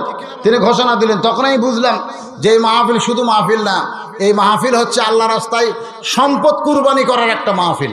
যে আল্লাহ আমাদেরকে ওটা বসা করবেন না, খবরদার, না দিলেও বসে থাকবেন। আপনি দিবেন না, আপনার টাকা আল্লাহর দরকার নাই, আপনার টাকা আল্লাহর রাহে কবুল হয় নাই। মসজিদের সামনে দিয়ে যখন দান বাক্স যায়, আপনার দেখেন না নামাজের সময় এরকম দান বাক্স যায় কি যায় না? ইমাম সাহেব অবশ্য বলে আপনাদের সকলের সামনে মসজিদের দান বাক্স গেল, সবাই যা যা পারেন আল্লাহর রাস্তায় দিবেন। তো এখন দান বাক্স যে সামনে আইছে, এখন ওই লোকটা চিন্তা করতেছে কি করি, চোখ বন্ধ করছে, বন্ধ করে দেখে 500 টাকার একটা লোট আছে, 200 টাকার একটা লোট আছে, 100 টাকার একটা লোট আছে, 10 টাকা 20 টাকা নাই।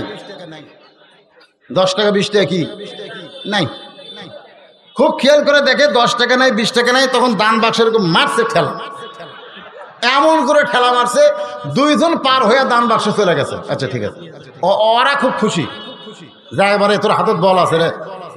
2 কান্দের ফেরেশতা কান্দ থেকে বলতেছে আল্লাহ, আমরা এই শয়তানের কান্দতে থাকতে চাই না। যে শয়তান পকেট ভরার টাকা থুয়ে তোমার দান বাক্স ঠেলা মারে, ওর কান্দত থেকে আমরা কর্ম কি? আমাকে লেখার তো কিছু নাই। আজকে আপনাদের পকেটে যদি টাকা থাকে আর যদি আজকের এই দানকে আপনার ঠেলা মারেন, তাহলে আপনার কান্দের ফেরেশতারা লিখবে কি? যাদের পকেটে টাকা আছে তাদের কাছে আমার দাবি আছে, টাকা থাকার পরেও যদি দান না করেন তাহলে আপনারা হোসাইনি মুসলমান হতে পারবেন না, আল্লাহ রাস্তায় জীবনে কুরবানি করতে পারবেন। আল্লাহ বলেছে আমওয়ালুকুম, আগে তোমাদের সম্পদ চাই, ও আনফুসুকুম, তারপরে তোমাকে জীবন দাও। বলার সঙ্গে সঙ্গে আল্লাহর একজন বান্দা 2000 টাকা নগদে আল্লাহর ঘরে করছে দান। আল্লাহ তার দানকে কবুল করেন। আল্লাহ নেক নিয়ত নেক আশা পড়াক, আল্লাহুম্মা আমিন। আমার মা বোনেরা পর্দার অন্তরে বসে যারা আলোচনা শুনতেছেন, কি আয়ব মিলিটারি লেঙ্গাফির, আল্লাহ 1000 টাকা দান করেছে আল্লাহ তোমার ঘরের জন্য, আল্লাহ দানকে কবুল করেন। আল্লাহ তোমার একজন বান্দা মাঝখান থেকে কিছু দান করলো, আল্লাহ কবুল করেন। লিল্লাহি তাকবীর। আজকের মাহফিলের সম্মানিত সভাপতি সাহেব, এ মাদ্রাসার উপাধ্যক্ষ, 5000 টাকা আমার এই ভাইজান 5000 টাকা আল্লাহর ঘরে নগদে করছে দান। আল্লাহ তার দানকে কবুল করেন, আল্লাহ নেক নিয়ত লেখাপড়া করেন। মামুনুর রশিদ 1000 টাকা দান করেছে, আল্লাহ দানকে কবুল করেন। এই বিজ্ঞাপনে যত নাম লেখছে তারা কি আছে? সবাই দিছে? এই জেলা বিজ্ঞাপনে অতিথি করছেন আপনারা? আসেনি মনে হয়। হ্যাঁ, সবাই দেন, সবাই দেন। আল্লাহর ঘরের জন্য মাহফিল হচ্ছে, কারবালার শিক্ষা তো নিয়ে নিলি। এরপরে আজকে আপনারা একটু দান করে বুঝেন যে সামনে যত বিপদে মুসিবতে আসুক টাকা আগে দেওয়া লাগবে। টাকা না দিলে তো আল্লাহ বুঝবে তোর আখিরাতের প্রতি বিশ্বাস নাই। দান করা মানে আখিরাতকে বিশ্বাস করা। আপনারা যে টাকাটা দিচ্ছেন আপনারা কি এখানে পাবেন না আখিরাতে পাবেন? তাহলে বিশ্বাস যদি না হয়, পকেটের টাকা দিয়ে, এই টাকা দিয়ে তো চা খাওয়া হবে, দরকার নাই। আর যারা আখিরাতকে বিশ্বাস করে তারা বিশ্বাস করবে এই টাকা দুনিয়ার কোনো ব্যাংকে জমা না, আমার জান্নাতের অ্যাকাউন্টে আল্লাহ জমা করে দিবে। এই বুঝি মিজানুর রহমান ধান ব্যবসায়ী 1000 টাকা দান করেছে, আল্লাহ তার ব্যবসার মধ্যে বরকত দেন। 1000 টাকা দান করেছে আল্লাহ তোমার ঘরে। আর একজন 200 টাকা দান করছে, আল্লাহ কবুল করেন। এর ভিতরে গামছা নিয়ে যান, রুমাল নিয়ে যান। ভাই মাহফিল কমিটির লোকজনকে বলতেছি, আল্লাহর একজন বান্দা 1000 টাকা কি দিল? মিজানুর রহমান, রড সিমেন্টের দোকান মিজানুর রহমান 1000 টাকা দান করেছে, আল্লাহ দানকে কবুল করেন। আল্লাহ নেক নিয়ত নেক আশা পড়াক, আল্লাহুম্মা আমিন। কবুল করো, কবুল করো। মোদের কামনা দানকারীকে দিও জান্নাত, আল্লাহ নিরাশ কইরো না। এই ভাই আল্লাহর ঘরের জন্য কিছু দিবেন, না দিয়ে কোথায় যাবেন? এতক্ষণ ওয়াজ শোনার পরে এই মনে হলো ফাঁকি মারবো। ফাঁকি আপনি মারতে পারবেন না। তো হয়তো আপনার টাকা আল্লাহর ঘরে দেওয়া হলো না, কিন্তু এই টাকা ডাক্তারও ঠিকই দেওয়া লাগবে। এই টাকা ডাক্তারও ঠিকই দেওয়া লাগবে। এই টাকা আপনার ছেলে নেশাখোর হবে, হিরোইন খোর হবে, পালসার গাড়ি চলাইতে গিয়ে অটো ভ্যানের সাথে অ্যাক্সিডেন্ট করবে। টাকা আজকে মসজিদ দিচ্ছেন না, এ টাকা ঠিকই নামা যাবে, 10 গুণ নামবে। আল্লাহ কোরআনে বলেছেন, আমা তুনফিকু মিন শাইইন ফি সাবিলিল্লাহি ওয়াফা ইলাইকুম ওয়া আনতুম লা তুজলামুন। আল্লাহর একজন বান্দা 1000 টাকা দান করেছে, আল্লাহ কবুল করেন। প্রাইমারি হেডমাস্টার এখানকার, খালি সব মিজানুর রহমান। আল্লাহ 500 টাকা দান করছে, কতগুলো মিজানুর পাওয়া গেল দেখেন আজকে দান করতে। আল্লাহ দানকে কবুল করেন। আল্লাহ এই তো দিয়ে দেন, গামছার মধ্যে দিয়ে দেন, যাই যা পারবেন আল্লাহর রাস্তায় দিয়ে দিবেন। আমার মা বোনেরা, আপনারা চিন্তা করতেছেন হুজুর আপনি তো নানার ওয়াজ করলেন, আপনি তো বাবার ওয়াজ করলেন, কিন্তু হোসেনের মাকে নিয়ে তো আপনি ওয়াজ করলেন না। কারণ এইদের লোকেরা বলেছিল তোমার মা শুধু, তোমার মা খাতুনে জান্নাত। হোসেন বলেছে আমার মা শুধু খাতুনে জান্নাত না, আমার মা হলো জোহরা। ও আমার মায়েরা, জোহরা শব্দের অর্থ কি? যেই জোহরা ফাতেমার নামের পিছনে লাগানো হয়েছে। মায়েরা যারা পর্দার অন্তর আছেন গো মা, একটু মনোযোগ দিয়ে কথাগুলো শুনবেন। জোহরা জান্নাতি নারীদের নেত্রী হবে ফাতেমা। গভীর রাত্রে দুনিয়া থেকে বিদায় হয়ে গেছে, গভীর রাত্রে দুনিয়া থেকে বিদায় হলো, গভীর রাত্রে তাকে কবর দেওয়া হলো। লিল্লাহে তাকবীর। আজকের মাহফিলের সম্মানিত বিশেষ অতিথি এই মাদ্রাসার ছাত্র, বর্তমান ডাক্তার সাহেব, 10,000 টাকা নগদে করছে দান মতিউর রহমান। আল্লাহ তার দানকে কবুল করেন। আল্লাহ নেক নিয়ত নেক আশা পড়াক, আল্লাহুম্মা আমিন। এই যারা আর বিশেষ অতিথি আছে তারা কি দিছে নাকি? দিলে একটু বলা দরকার। আপনার নামের মধ্যে আছে? ও আতাউর রহমান ভাইজান আমার 1000 টাকা দান করেছে। সবাইকে আমি বলবো আল্লাহর রাস্তায় দিবেন। মসজিদের নাকি 12 লক্ষ টাকার কাজ করা লাগবে, দোতলা চলতেছে, টাইলস লাগবে, বহু কিছু লাগবে। আল্লাহর ঘর, আল্লাহ রাসূল বলেছেন কেউ যদি আল্লাহর ঘর বানায় দেয়, আল্লাহ তার জন্য জান্নাতে একটা ঘর বানায়। বলেন সুবহানাল্লাহ। হ্যাঁ, সবাই একটু আল্লাহ রাসূল দিবেন। মসজিদকে কেন্দ্র করে মাদ্রাসার মাহফিল, মাদ্রাসার ময়দানে মাহফিল, সবাই মসজিদকে ভালোবেসে। তরিকুল দেওয়ান 1500 টাকা, 1500 টাকা দান করেছে। আল্লাহ তরিকুল দেওয়ানের দানকে আল্লাহ আপনি কবুল করেন। দেওয়ান, দেওয়ান বংশের লোক কিন্তু বাংলাদেশে খুব কম। দেওয়ান সাইফুল মৌলানা রড সিমেন্টের দোকানদার 1000 টাকা। সাইফুল ইসলাম, মৌলানা সাইফুল ইসলাম ভাই রড সিমেন্টের দোকানদারে 1000 টাকা দান।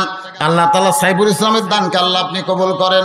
আল্লাহ নেক নিয়ত নেক আশা পরাক, আল্লাহুম্মা আমিন। গভীর রাত্রি আমার মায়েরা গো শোনেন, গভীর রাত্রে হযরত আলী ফাতেমাকে জান্নাতুল বাকির মধ্যে দাফন করার পর, ও মা শোনেন, দাফন করার পরে আল্লাহর কাছে বলতেছে আল্লাহ দুনিয়ার জীবনে আমি ফাতেমাকে তেমন কিছু দিতে পারি নাই। আসলে ফাতেমা এত কষ্টের মধ্যে জীবন অতিবাহিত করেছে, তারপরেও স্বামীর বিরুদ্ধে কোনো অভিযোগ করে নাই। একদিন গভীর রাত্রে হযরত আলী ঘুম থেকে চেতন পাইছেন। চেতন পাওয়ার পরে দেখে ফাতেমা ঘরের মধ্যে নাই। মায়েরা শোনেন একটু মনোযোগ দিয়ে, ফাতেমা ঘরের মধ্যে নাই। কোথায় গেল ফাতেমা? দরজা থেকে তাকায় দেখে মরুভূমির ভিতরে কালো চাদর মাথা দিয়ে খুব জোরে জোরে ফাতেমা হাঁটতেছে। হযরত পিছনে নিরাপদ দূরত্ব বজায় রাখে। কোথায় যায় ফাতেমা? একটু দূরে গিয়ে দেখে আল্লাহ রাসূল যেই ঘরে ঘুমায় সেই ঘরে জানলার পাশে ফাতেমা করুণ স্বরে ডাকতেছে, বাবা আমার মা খাদিজা যদি দুনিয়াতে জীবিত থাকতো, বাবা আমার বড় শরম, আমি আপনার কাছে আসতাম না, কিন্তু আমার মা খাদিজা দুনিয়া থেকে বিদায় নিয়েছে। এই জন্য গভীর রাত্রে আপনার জানলায় সঙ্গে সঙ্গে ফাতেমার জন্য আল্লাহ রাসূল দরজা খুলে দেয়। ফাতেমা বলতেছে, বাবা একটু কষ্ট করে আপনি বাতি জ্বালান গো। আল্লাহ রাসূল বলে, ফাতেমা বাতি জ্বালান লাগবে না, স্বামীকে ঘরের মধ্যে রাইখা তুই যখন একা একা আমার ঘরে ঢুকছিস, বল কি বলতে চাস? ফাতেমা বলে, বাবা একটা বার কি আপনি বাতি জ্বালাবার পারবেন না? নবী আমার গভীর রাত্রে ঘরে যখন বাতি জ্বালায় দেয়, ফাতেমার 2টা হাত নবীর সামনে বাড়ায়। রাসূল তাকায় দেখে যেভাবে 2টা হাত বাড়াইছে এটা নেওয়ার জন্য না, নেওয়ার জন্য হাত বাড়াইলে এইরকম করে হাত বাড়াবে, কিন্তু হাতটা যখন এইভাবে বাড়াইছে রাসূল বুঝতে পারলেন এই 2টা হাত তো নেওয়ার জন্য না, এই 2টা হাত হলো দেখানোর জন্য। নবী তাকায় দেখেন ফাতেমার হাতে তালু আছে, কিন্তু তালুর উপরে কোনো চামড়া নাই, দুইটা হাত গোস্তের টুকরার মতন রক্ত লাল হয়ে গেছে। আল্লাহ রাসূল বললেন, ফাতেমা রে, এত কষ্ট তোমার জীবনে, এরপরেও তুমি ধৈর্য ধারণ করেছো। তুমি কি জানো ফাতেমা, এর পুরস্কার হিসেবে আল্লাহ তোমাকে জান্নাতি নারীদের নেত্রী বানাবে। ধরে কোন সুবহানাল্লাহ। 3 বার 33 বার সুবহানাল্লাহ আমল করবা, 34 বার আল্লাহু আকবার, 33 বার আলহামদুলিল্লাহ। আমি রাসূল বলতেছি, আল্লাহ তোমাকে 8টা জান্নাতের মালিক বানায়া দিবে। এত কষ্টের পরও স্বামীর উপরে সে কোনোদিন জুলুম করে নাই, স্বামীকে কষ্ট দেয় নাই। তাই গভীর রাতে হযরত আলী ফাতেমাকে দাফন করার পরে আল্লাহকে বলতেছে, আল্লাহ দুনিয়ার জীবনে বড় কষ্ট করেছে, তুমি তার উপর রাজি হয়ে যাও, খুশি হয়ে যাও। এই দোয়া করার পরে তাকায় দেখে জান্নাতুল বাকির মধ্যে এইমাত্র কবর দিল, সেই নতুন কবর নাই।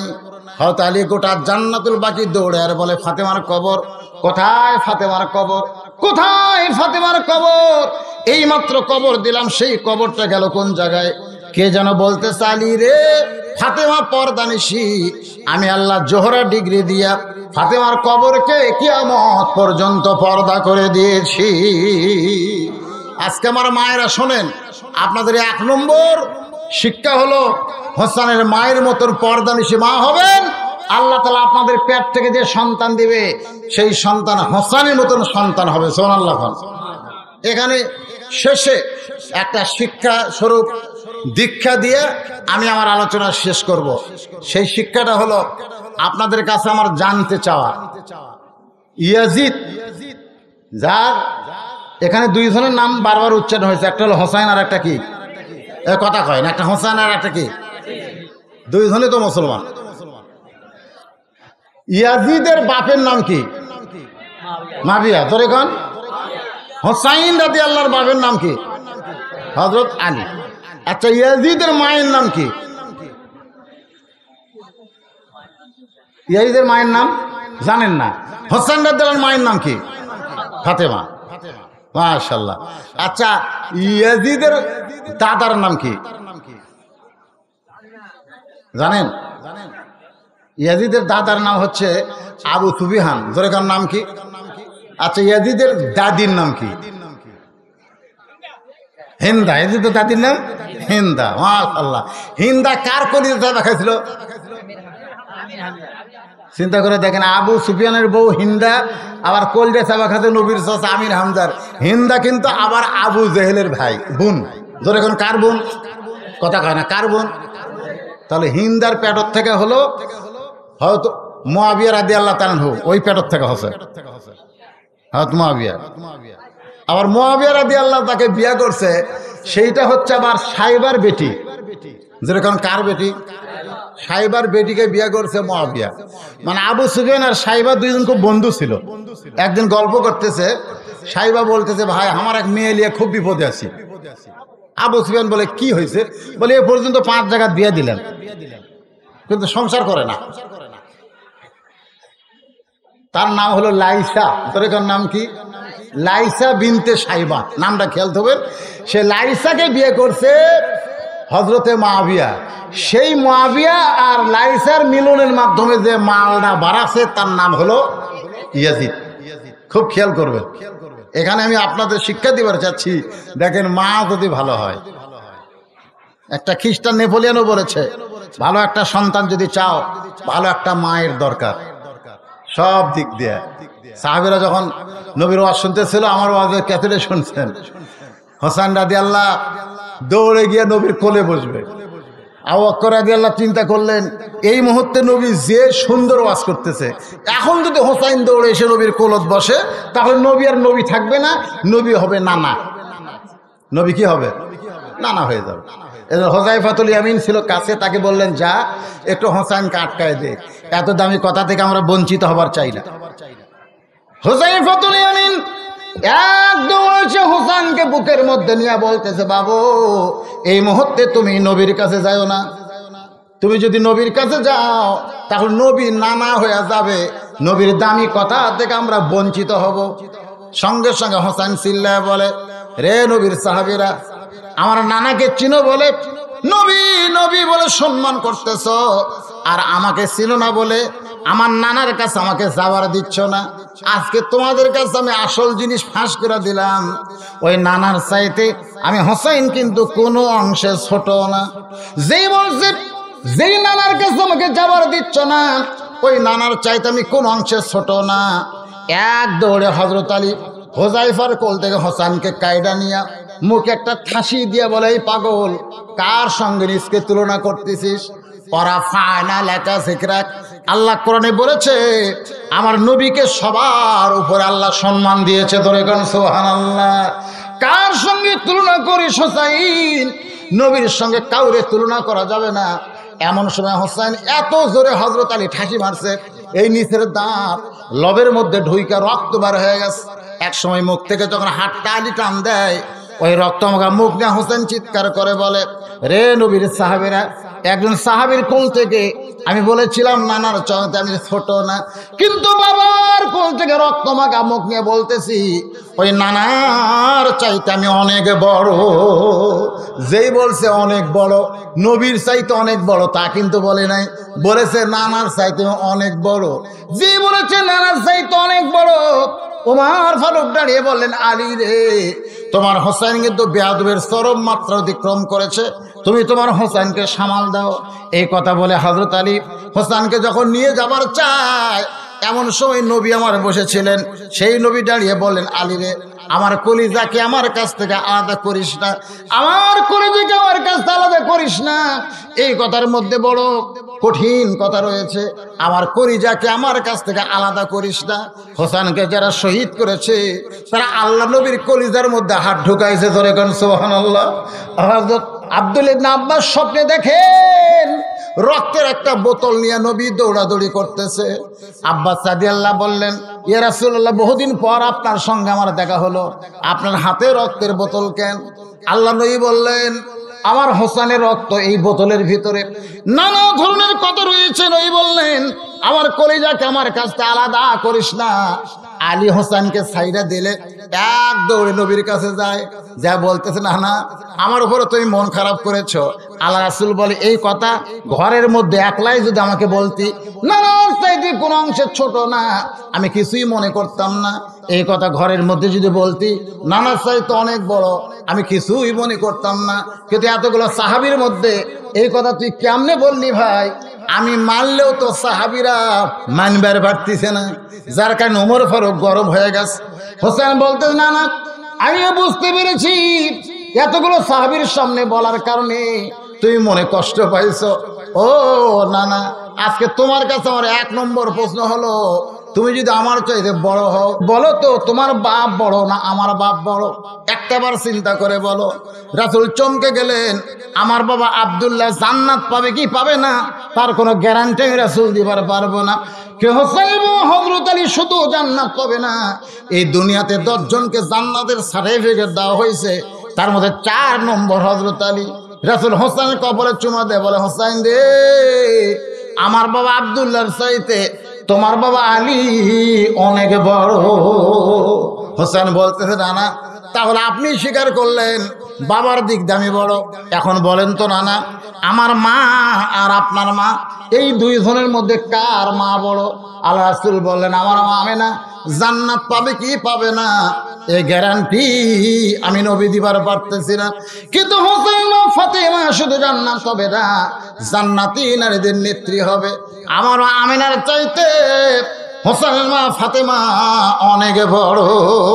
হোসেন বলে, না না, তুমি স্বীকার করলা মায়ের দিদি আমি বড়। আমার 3 নম্বর প্রশ্ন হলো, নানা, এখন বলো তো আমার নানা বড় না তোমার নানা বড়? বলো তো নানা, এই 2 জনের মধ্যে কার নানা বড়? ওমর ফারুক দৌড়ে এসে ওই রক্তমাখা হোসেনকে বুকের সঙ্গে নিয়ে বলে, আলী রে, আমি মূর্খ ওমর, কি বলতে কি বলেছি? তুমি জ্ঞানী ও আলী হইয়া এই মুখের উপরে তুমি কেন ঠাসি মারলা? হোসেন রে, তোমার নানার নানা ওয়াহাব জুহরিকে দুনিয়ার কেউ চিনবে না, কিন্তু হোসেনের নানাকে স্বয়ং আল্লাহ করেছেন ঘোষণা, ওয়া ইন্নাকা লাআলা খুলুকিন আযীম। হোসেন বলে, নানা গো, তোমার সাহাবীদের সামনে এখন বলো, নানার দিক দিয়ে যদি আমি বড় হই, বাপের দিক দিয়ে যদি আমি বড় হই, মায়ের দিক দিয়ে যদি আমি বড় হই, তাহলে কোন দিক দিয়ে তুমি আমার চাইতে বড়? আনাস ইবনে মালিক বলে, ইয়াজিদ, কার মুখে লাঠি ঢুকায় দেশ, কাকে তুই তিরস্কার করিস? তুই হোসেনকে চিনিস না ইয়াজিদ, একদিন তুই ধ্বংস হয়ে যাবি, তোর অস্তিত্ব থাকবে না। কিন্তু যে হোসেনকে তিরস্কার করলি, দুনিয়া থেকে তাকে বিদায় করে দিবার পারলি, কিন্তু মুসলমানের ভালোবাসা থেকে, কলিজা থেকে তাকে কোনোদিন বিদায় করতে পারবি না। আনাস রাদিয়াল্লাহু যে কথা বলেছে, কথার মধ্যে শিক্ষা আছে না নাই? জোরে কান আছে না নাই? আজকে ক্ষমতার সিয়ের ভয়ে ভালো মানুষগুলোকে হত্যা করে তুমি মনে করতেছো তুমি বিরাট কিছু হয়ে গেছো। ক্ষমতা যখন থাকবে না, দুনিয়া থেকে যখন বিদায় নিবে, তখন মানুষ ঘৃণ্য ভরে ইয়াজিদকে যেমন ঘৃণা করেছে, কিয়ামত পর্যন্ত যারা ইয়াজিদের ভূমিকা পালন করবে তাদেরকেও মানুষ একই ঘৃণা করবে। আর হকের পক্ষে যাদেরকে হত্যা করা হবে, জেল জুলুম ফাঁসি দেওয়া হবে, তাদেরকে মানুষ কলিজার মধ্যে জায়গা দিবে, হোসেনের মতন কিয়ামত পর্যন্ত ভালোবাসবে। ধরে কোন কথা ঠিক কিনা? আবু হানিফা রাহমাতুল্লাহ আলাইহির নাম সবার জানা আছে, কিন্তু যিনি তাকে জেলখানায় হত্যা করেছে সে আবুল মনসুরের নাম কে জানে? আবুল মনসুরের নাম কেউ জানে? আব্বাসে খলিফা আবুল মনসুরের নাম কেউ জানে না, কিন্তু আবু হানিফার নাম সবার জানা আছে না? জোরে করে কথা কন না কেন? বাতিলের সঙ্গে লড়াই করে জেলখানার ভিতরে নিজের জীবন দিয়ে প্রমাণ করে দিয়েছেন, যারা হোসেনে মুসলমান হবে তারা জীবন দিতে পারবে কিন্তু আপোষ করতে পারবে। আল্লাহ তাআলা এই শিক্ষা আমাদেরকে সকলকে কবুল করার, গ্রহণ করার তৌফিক দান করুক। সকলে বলে আমিন।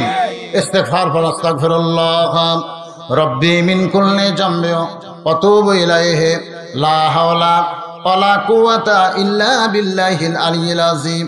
আল্লাহ, এ ভাই সবাই বসেন, বসেন, এখনো ওঠেন না, আপনি 5 মিনিট পরে যাবেন, কিন্তু আল্লাহ হয়তো নিরাপদে আপনাকে পৌঁছায় দিবে। সুবহানাল্লাহ। আপনি 10 মিনিট আগে যাওয়ার জন্য লাভ দিয়ে উঠলেন, কিন্তু বাড়ির যাওয়ার আগে হয়তো আল্লাহ হাসপাতালেও নিয়ে যাওয়ার পারবে। আল্লাহ পারে কি পারে না? অনেক মানুষকে ধরপড় করতে গিয়ে অ্যাক্সিডেন্ট করে পড়ে, জিজ্ঞেস করা হলো, কে রে, তুই তো ভালোই মোটরসাইকেল চালাস রে, তুই তুই তুই ভটঢটির সাথে বেঁধে দিলি কেন? এই ভাই, এই যে ধরপড়, খালি ধরপড় ধরপড়, খালি ছটফট করা, এই এতক্ষণ আসলে আরে টাকা তোলার সময় তো গেছি, যে কয়টা আছে এগুলো তো হলো টাটকা ভালো মুসলমান। জোরে কেন সুবহানাল্লাহ, তাজা মুসলমান। এখন এই যে মোনাজাত হবে, কত বড় ঐতিহাসিক একটা পুরানা মাহফিল। আমি শুনলাম আগামী 28 সালে, 2028 সালে এই মাদ্রাসার বয়স 100 বছর হবে। 100 বছর, 100 বছরে ন্যাঙ্গাফির ফাজিল মাদ্রাসার বয়স হবে। কি মনে করতেছেন কত আল্লাহর ওলি এই ময়দানে পদাচারণা করেছে? জোরে কোন কথা ঠিক কিনা? এই মাদ্রাসা যিনি ভিত দিচ্ছেন তিনি যে কত বড় আল্লাহর ওলি ছিলেন, আমার দাদা বাপের মুখে শুনেছি।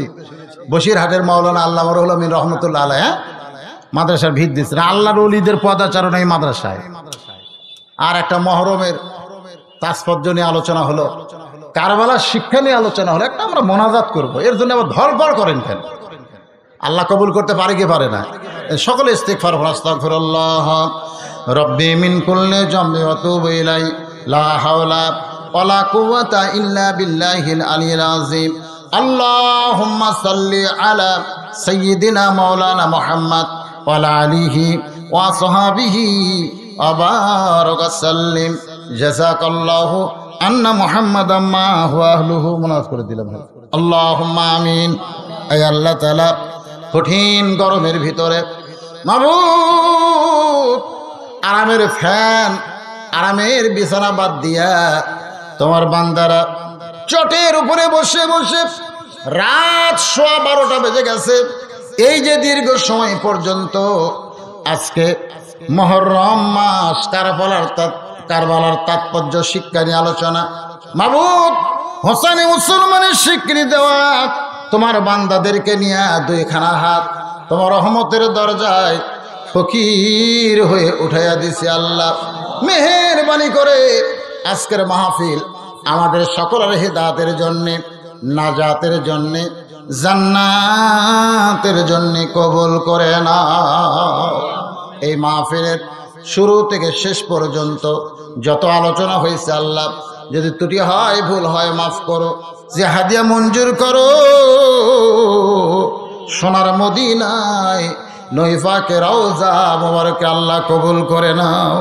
তামাম আম্বিয়াই কেরাম, আসহাবে কেরাম, তাবিনী কেরাম, তাবা তাবিনী কেরাম, তামাম পৃথিবীর মাটির নিচে যত মুমিন মুমিনা শুয়ে আছে আল্লাহ সকলের কবরকে জান্নাতের টুকরা কবুল করে নাও।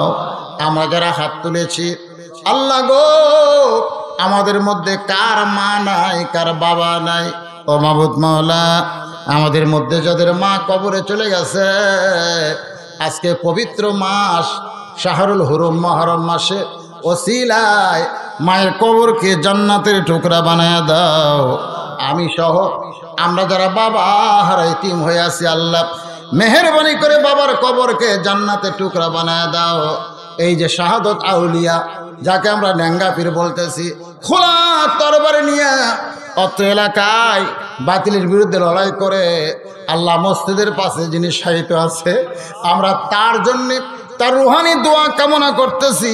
ও মাবুদ মাওলা মাদ্রাসা প্রতিষ্ঠা করেছে, তিনি দুনিয়াতে নাই, যারা জায়গা জমি দিয়েছে আল্লাহ অনেকে দুনিয়া থেকে বিদায় নিয়ে চলে গেছে, তার জন্য প্রাণ ভরে দোয়া করি আল্লাহ এই মাদ্রাসার শুরু থেকে যারা ছিল আজকে যারা কবরে চলে গেছে আল্লাহ আজকের মাহফিল ওসিলায় তাদের কবরকে জান্নাতের টুকরা বানায় দাও। আল্লাহ আজকের এই মাহফিলের আয়োজন করেছে তোমার ঘরকে উপলক্ষ করে আল্লাহ, তোমার এই মসজিদকে কিয়ামত পর্যন্ত কবুল করো। নগদে বাকিতে যত কিঞ্চিত যারা দান করেছে আল্লাহ, আল্লাহ সকলের দানকে জান্নাতের বিনিময় হিসেবে কবুল করো। আজকের মাহফিলের সম্মানিত সভাপতিকে আল্লাহ তুমি কবুল করো, সহসভাপতি কবুল করো, প্রধান অতিথি বিশেষ অতিথির আল্লাহ তুমি কবুল করো, আলেম ওলামাদের কবুল করো, যুবকদেরকে কবুল করো, মুরব্বীদের কবুল করো, পর্দার অন্তরালের মা বোনদের আল্লাহ তুমি কবুল করো, অসুস্থদের সুস্থ করে দাও, অভাবদের অভাব মোচন করে দাও। কোরআনের পাখিরা যারা জেলখানার মধ্যে বন্দী আল্লাহ তাআলা এমন একটা পরিবেশ দাও কোরআনের পাখিগুলো মুক্ত হয়ে আবার কোরআনের ময়দানে ফিরে আসবে। আল্লাহ তুমি আমাদের জন্য কবুল করে নাও। মাবুদ কত মানুষের জানাজার নামাজ পড়লাম, এই দুই হাত দিয়ে কত কবরে মাটি দিলাম, একদিন আমরা সবাই মরে যাব। যেদিন আমাদের মৃত্যু হবে দিনটা যেন জুমার দিন হয়, মাসটা যেন রমজান মাস হয়। ইমানের সাথে ইজ্জতের সাথে আমাদের সবাইকে বাতিলের বিরুদ্ধে লড়াই করে হকের পক্ষে হোসাইনি মুসলমান হিসাবে কারবালার শিক্ষা আমাদের জীবনের জন্য কবুল করে নাও। সুবহান রাব্বিকা রাব্বিল ইজ্জাতি আম্মা ইয়াসিফুন ওয়া সালামুন আলাল মুরসালিন আলহামদুলিল্লাহি রাব্বিল আলামিন। ওয়াজাল আখিরাতি কালিমাতুন ইনদাল মাউত লা ইলাহা ইল্লাল্লাহু মুহাম্মাদুর রাসূলুল্লাহ সাল্লাল্লাহু আলাইহি ওয়াসাল্লাম। আসসালামু আলাইকুম ওয়া রাহমাতুল্লাহি ওয়া বারাকাতুহু।